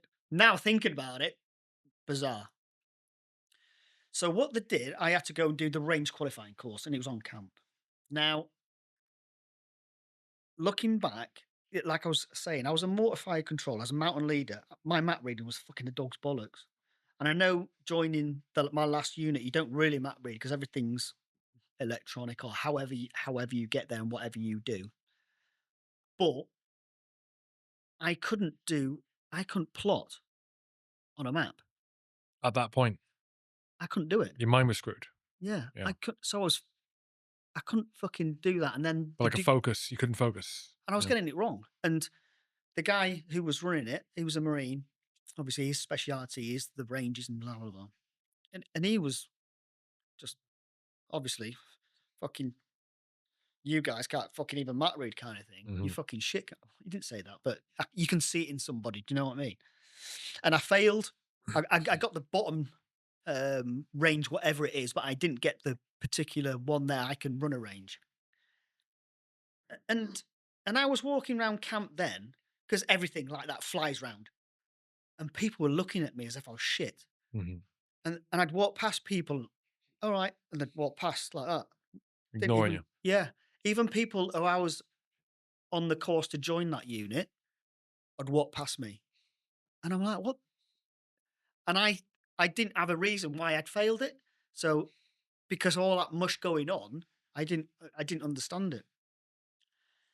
And so that, and then my mum kicked in, and then my family moved up north. I'm done. I was like, to myself, I'm done. So I was in the mess, and I was ready to end myself. Oh, I thought you meant done with career. No, I was going to do myself in. Jesus Christ. And you in your room in the mess. Yeah. So everything, I obviously didn't think about the childhoods then. It's everything from being the war fighter had kind of crept up, crept and crept, and then people thinking you're shit. That then mum, and then how I was treated. A combination of negatively Mm, impactful events, you know, combined with your past experiences, military and childhood, gives a lethal concoction of in your brain, you know, mm. of that is a lethal blend there, mate. Well, it's a cocktail, yeah. Why are you still the other? What happened? What went right? I made. I like rope. I'm very glad you're still here, by the way. Oh, thanks. I made everything. I made it all good to go, and I don't know why. I just wanted to walk around and have fresh air. Don't know why I did that. What time of the day was this? This was about 12 o'clock on a Friday afternoon. Hmm. So in the military, in that particular place, everyone's going now. Dead, yeah, yeah, it's No, dead. there's Yeah, nobody yeah, there. yeah, And yeah. and I walked past someone who he he's really happy for me to say his name. His name was called is called Dinger. I went to see him, and he was busy on the phone. Dinner or dinger? Dinger Bell. Dinger, Yeah, yeah, yeah. yeah. He was on the phone, and I sat there for a bit, and he didn't. Well, he was on the phone, so I walked off. Eventually, before I got back to the mess, he caught up to me. He said, "What the fuck? You? There's something wrong. You blah blah blah." And I kind of broke down on him. And what he did was right. Let's try and get something sorted. Um, he took me to one of the high-ranking people on the camp, who then I went to the medical center to see a nurse. Now I remember talking to me, and he wasn't really helping me. And he gave me he gave me It's a medic. standard nurse as opposed to a mental health nurse, I right? think, well, it was a Yeah, mental yeah, health yeah. nurse. I think Okay. well, it was. Yeah, yeah, yeah. The choice was, well, I got pills, and Did he had you told them that you were planning on committing suicide? I don't think I did, but I can't remember. But I must have, because Dinger got me to take me to the sick bay. So I don't know. So he gave me some medication, and he told me I was confined to camp for the weekend. So my family's up north. The camp's empty, so I went back to the room, and the room is ready for me to end it. So I was out of it with the medication. I rang the wife up, and I can't remember whatever she's like, Get off that kind of, get off the stuff. I'll sort something out." And what she did was she rang an old friend of mine from Royal Marines training, who has got a charity. Um, she got hold of him, and he said to her, "Look, tell him to be at the main gate on the Monday morning. I'm going to take him away." And that's what I did. Monday morning, I got through the weekend, got to him, and he took me away, took me to a hotel where somebody started working on me. I think it, I think it was about 3 hours, and I didn't want to do any. I didn't want to take. I didn't want to end it anymore. Whatever he did in that room for them 3 hours saved my life. What was he doing? Was it talking? Yeah. Yeah. He was talking to me. I can't remember the mush. I remember he had loads of post-its and putting post-its everywhere. I don't know what he did, but it it it took me out of that, and I had regular meets with him to keep the treatment up. And luckily, well, he still does. He bounces around the UK seeing people.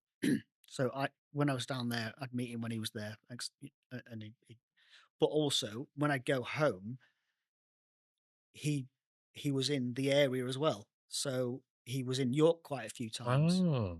So me and my wife would go there, and I remember I went in, did 3 hours ish, whatever it was, and I came out, and then he told me to sit down and told my wife to go in. I was like, that's a bit weird.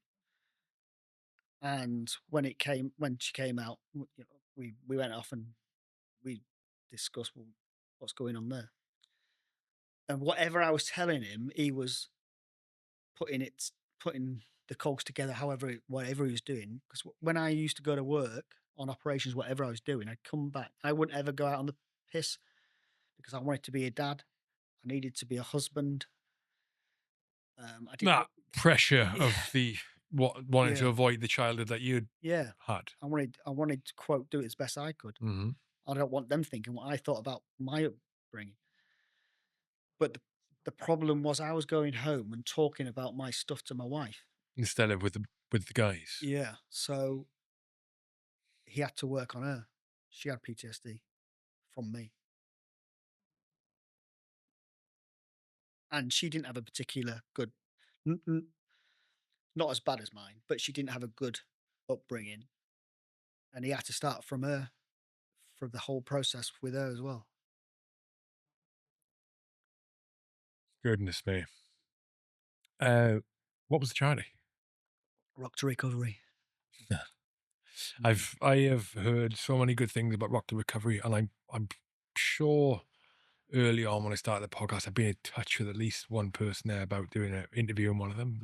Yeah, I've never heard a bad word said. They do incredible work by And the all guy, accounts. there's two of the guys. One's from Poland, the other guy's Sanderson, I was in training with. We was on the Royal Navy boxing squad together as well. And yeah, we'd follow each other in the career. We'd always, high five each whenever we was together. And he personally came to that camp and got me and personally put me in front of someone to fix me Mm, and save my life. hmm, hmm. Goodness me, Pash. That's a journey, mate. Mm. But also from that though, I mean, I've only recently started talking about the mental health bit because I was a bit uneasy about it. But over the last few years, I do talks, schools, college, and corporates. But I add that, depending on who it is, I'll add that bit on as well. But the whole part of my talks now, it gives me, it it makes it helps me because every time I talk about it, I might remember something completely different that I forgot about forever, and it's helping fix me. And while I'm doing it, I'm potentially helping people as well. Definitely. And the amount of times I've been to a few man charities, and they'll come at the end like, "I've gone through that, mate. I can't believe that bit there exactly." And Yeah. it's not nice, but it's comforting. Yeah, you're totally correct. You know, it's why one of the reasons I asked about the Dark Days reference when you mentioned it a couple of times earlier, and it's not because I want to prod and go, "Ooh, let's talk about the emotional stuff." It's because people in listening to your experiences, there are people who will listen to what you say either here or on your talks or on another podcast or interviews or whatever, and there are people who won't go through what you went through because they've heard you talk about it. They'll spot the signs of immense pressure or stress or something from their background lurking, and they'll deal with it earlier Mm. as opposed to when it's too late. You know, when you've gone through like you have, when you've been at the bottom of the barrel. You know, it's incredibly important for people who are willing to talk through their experiences like you. And then it's incredibly difficult, mate. I like understand it. Sitting you across, it probably may not be visible on camera, but I can see there's occasions there. Oh, I it can does, see you mate. getting emotional. It does. You know, But but it's so valuable the good listen thing to those as well for me experiences. personally is it's helping me. But tonight I'll have nightmares tonight. I always have nightmares and hot sweats the night I talk or when I speak. I'm used to it, but I don't know what it is. There must be, but I'm comfortable with it. And tomorrow I'll be knackered because it Mm, completely takes it out of me. hmm But hmm I'm happy with that. hmm If I'd known that, I wouldn't have gone product.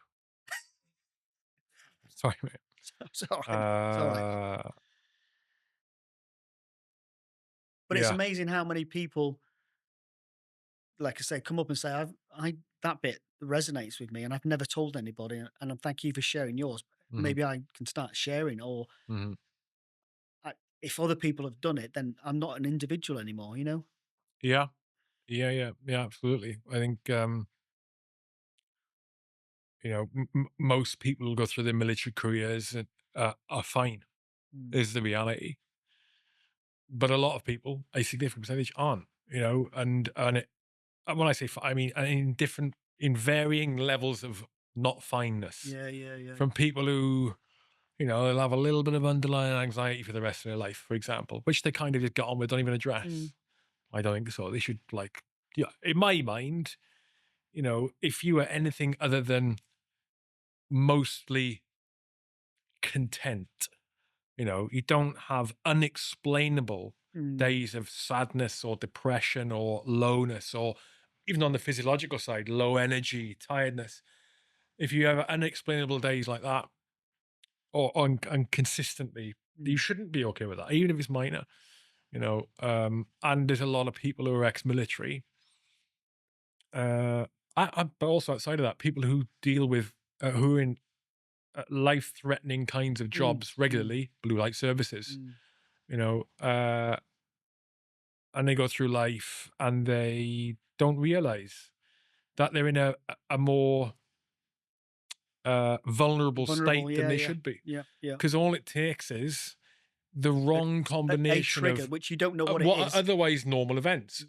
A parent dying is a normal event, as crap as it is. Yeah. Yeah. It's a normal event, you know, that hits us, but we should be able to cope with Mm. that. Mm. There's a period of grief. It is a shock. It is grief. It is, you know, there's sadness. It's like a lot of the time you lose a parent, you're losing like almost a companion of Yeah. sorts, Yeah. and but it shouldn't be crumble, and you get the wrong combination of things. You think about your background, right? And everything you've achieved in your military career, everything you went through as a child, you would think that makes me bulletproof. I can handle Yeah. fucking anything, and you can. Most people can, but there are circumstances that come together in the wrong way Mm. Mm. that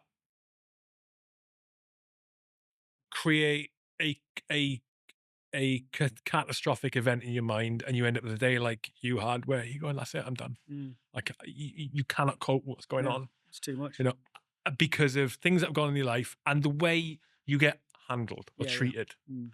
Because it didn't all happen that day. It was a build up to it. Mm. And a lot of people, mate, a lot of people exist like this now in various states of sub.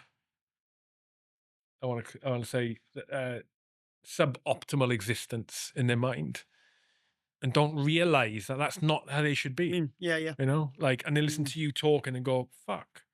I what I feel now is kind of like what Pash described at that point Mm. there. Yeah. Maybe I should do something about this. Maybe I should go speak to someone.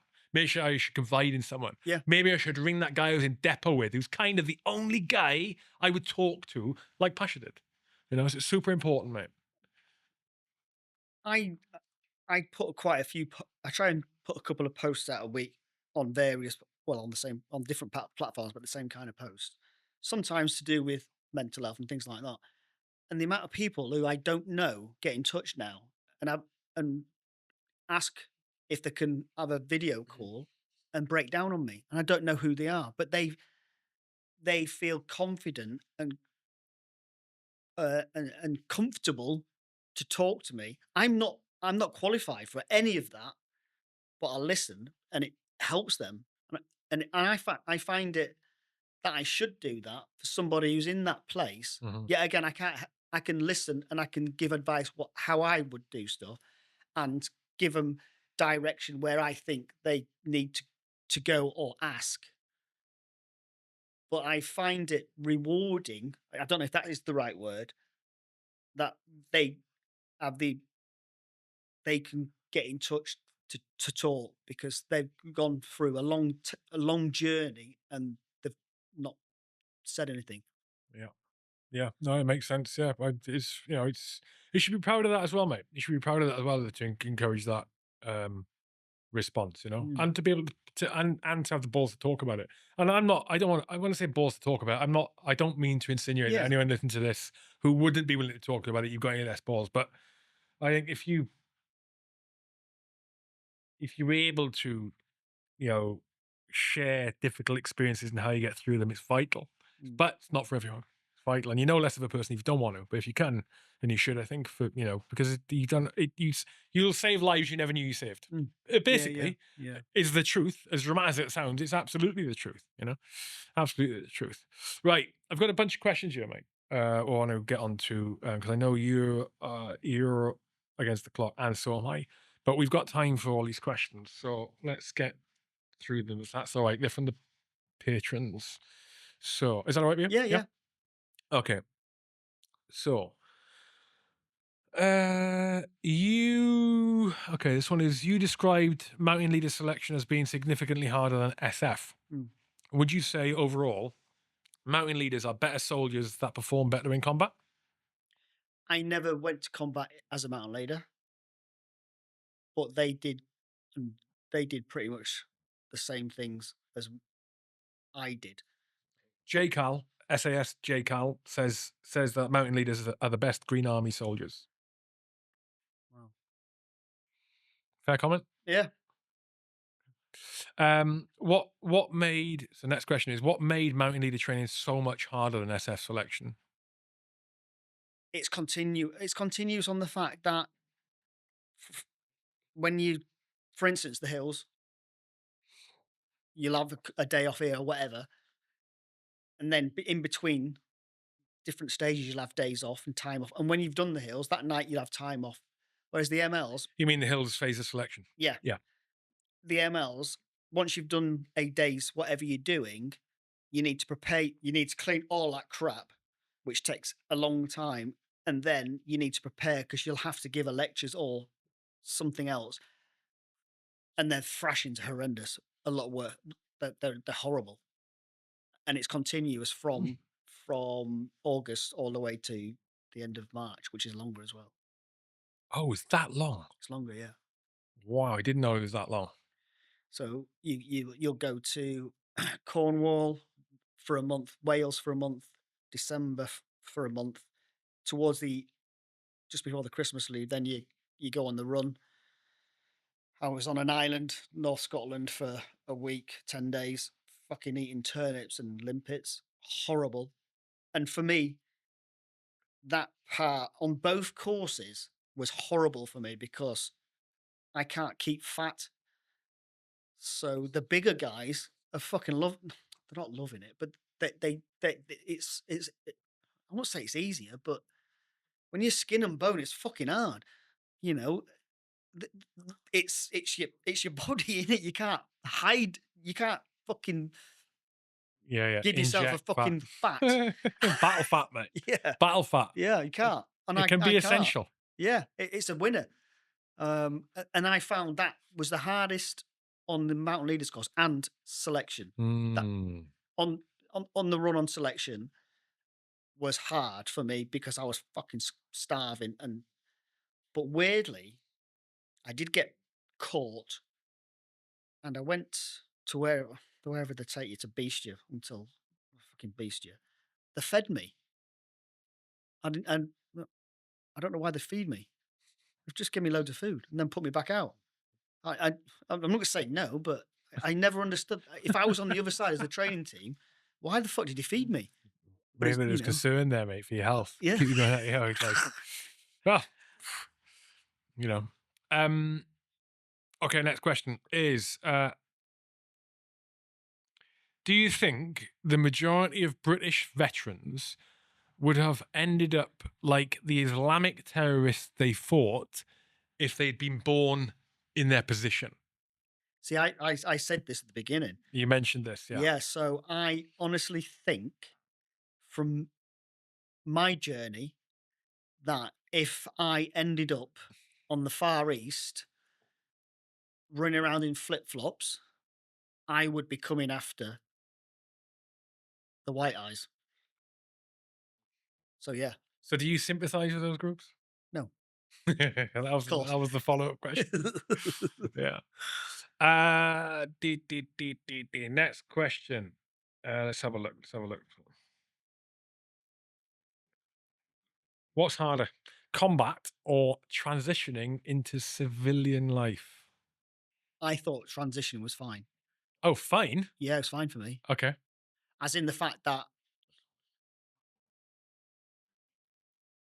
it wasn't too much of a struggle to find a job.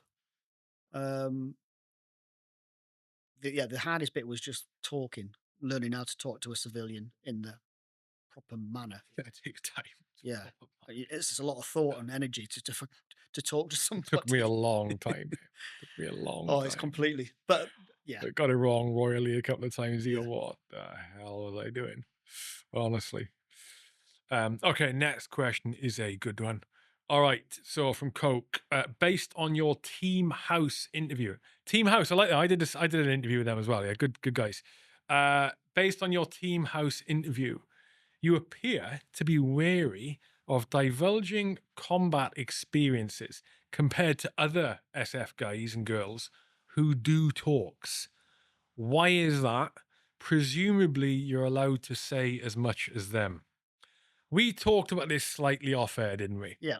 You can go as far as you want in explaining this, and I think you should explain it fully. Your position on this. I So think it's important. I know you've. I think you've mentioned it on something else as well. But yes, I have mentioned it. I'm not a person, and I haven't said anything untowards that would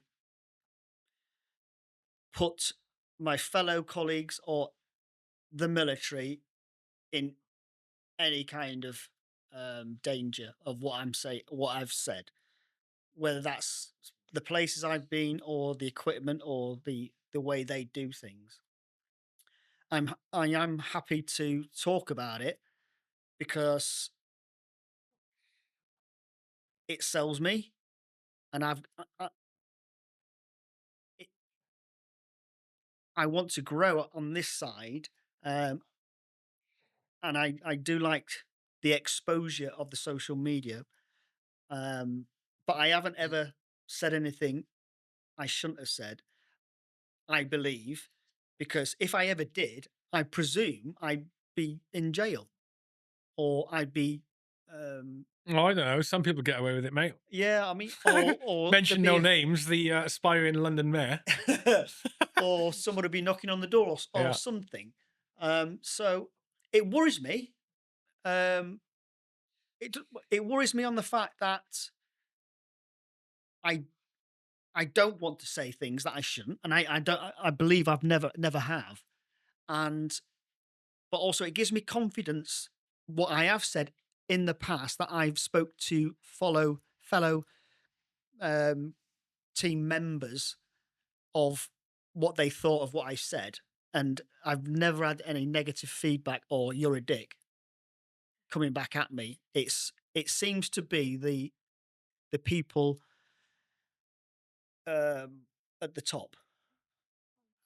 So because I quote come out and said I was ex special forces at SBS, I've now been banned from any um, special forces establishments.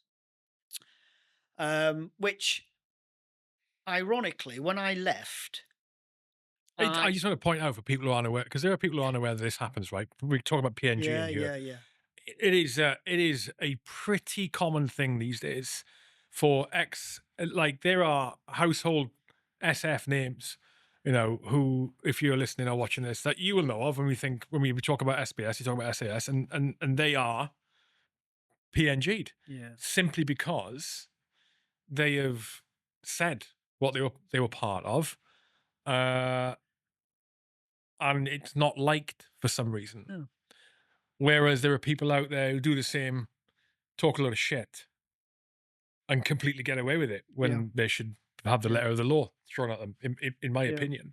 But to be the whole PNG thing, Pash, it boggles my mind. It's like when you get people like yourself talking about SF background, SF experience without compromising details, and are good examples of human beings, yeah of soldiers, Marines, SF operators.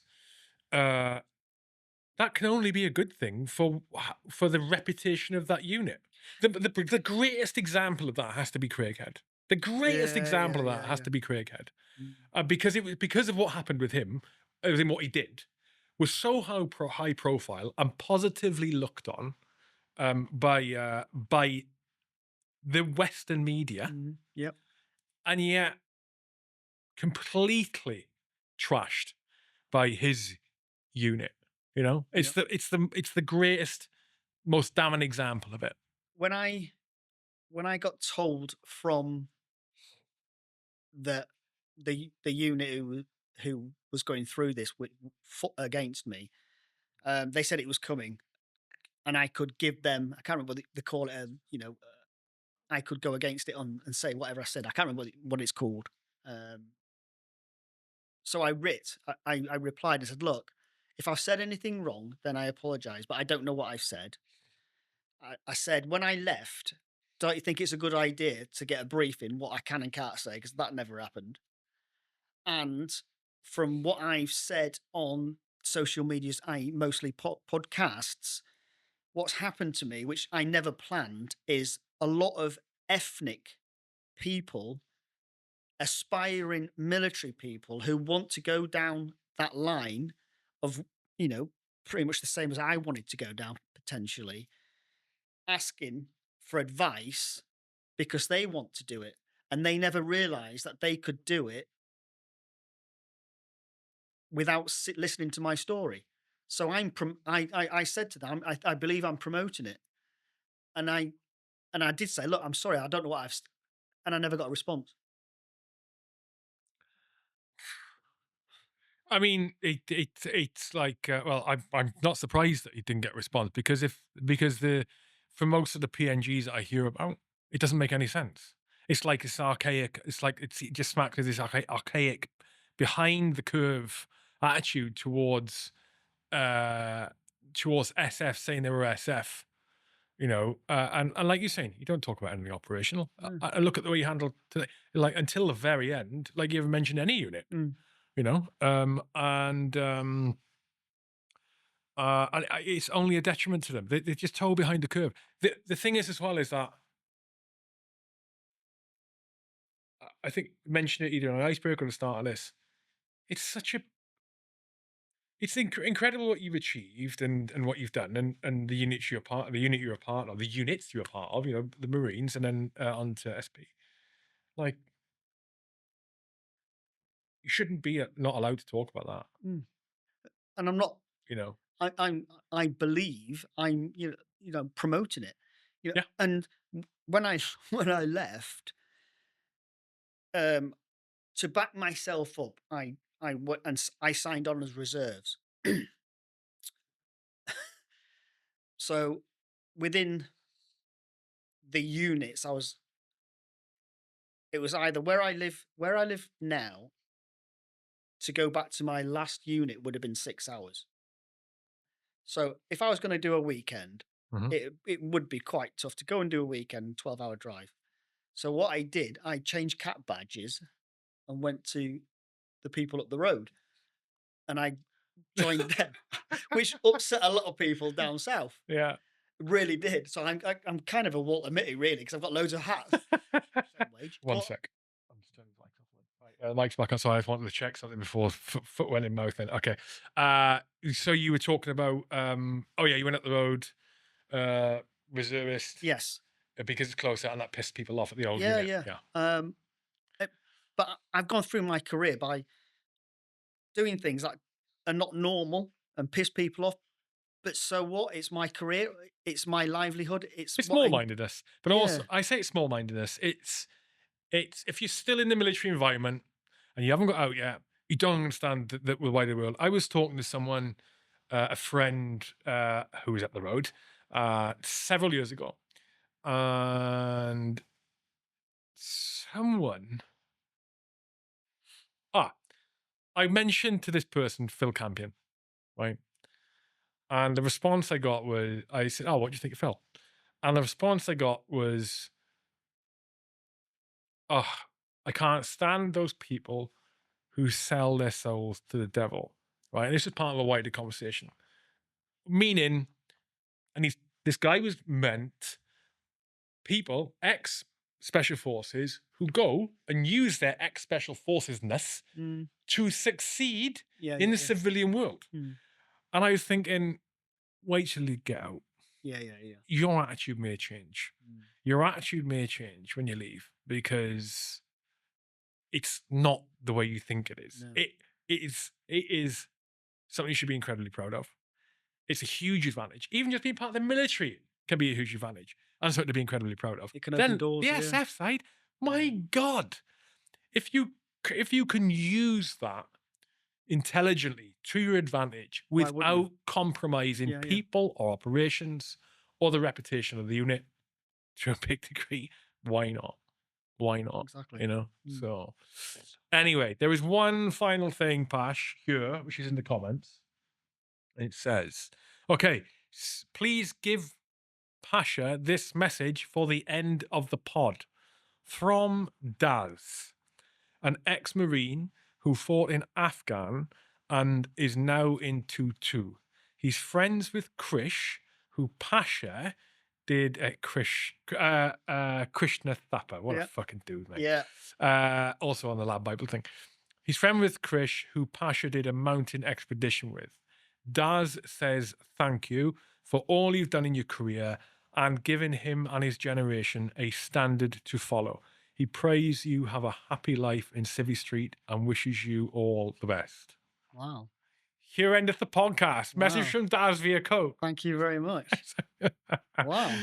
Yes, yeah, fair. I hadn't seen that. Yeah. It's, mate, it's been good, mate, and you know, you've achieved incredible a lot, an incredible amount, mate, and I'm sure there's much more to come. And if I can help with anything in the future, let me know. Thank you. How can people follow you, what you're doing, and get hold of you if they want I to? am all over social. It's my name. There's not many Pashas. If you Google my name, it'll come up. Pasha Monroe. Yeah, Yeah. it comes up. I'm on obviously the YouTubes. On LinkedIn, I'm pretty big on LinkedIn. I've got over 30,000 on LinkedIn now, which Hmm. is quite cool. Um, and yeah, if I can come and speak to anybody or schools, colleges, corporates, if I can inspire the younger generation and stand in front of them, I get a kick out of that. Because when I do it in my local areas and there's kids there who don't have a good upbringing and things are tough, if I can get it over to them that so what's the so what's that the world is up to you. If you want something, you can go and get it. Um, and I've always said throughout everything, when I get old, and potentially my kids have, I'm going to be a granddad, hopefully. I want to be on there and I want to spin some shit. I want to talk and I want everyone to listen.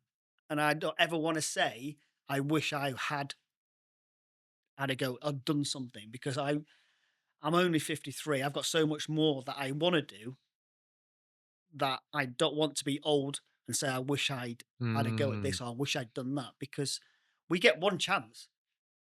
And why wouldn't we? Why don't we all think like that? Because it's a big wide world out there. There's so much we can do. There's so many opportunities. There's so many ways we can help each other that why won't we? mhm. And my goal is I want to have enough income that I don't need to work somehow. I'm still trying to learn that, and I want to put stuff in. I want to do charities. I'm still physically a nutter, so I want to do stuff that people will pay me to do something like that that can go to people in the battered wife homes, in the foster homes, in anything that can support people to pave them a better channel and to get out some shit that they're in that isn't their fault and to get them back on the ladder and get them to get their opportunities and their drives. Yeah, I do know, mate. Yeah, and well, it's been a pleasure, dude. Good luck with everything. Uh, and stay in touch. Hmm. Like, let's just say said some bad things about the Marines on the Lab Bible thing, didn't we? You have to- It got the audiences. I'm sure, right? There's a couple of bootnecks. There's a couple of Marines I used to know who've completely fucking ghosted me since then, mate. Honest to God. I'm like, the timing's coincide. This is going on a bit weird. All right, be precious about it. But no, it's good, mate. And the rivalry's good, mate. The banter's good. Brilliant. So thank you again and good luck. Appreciate it. And Thank you. good luck for the rest of the year.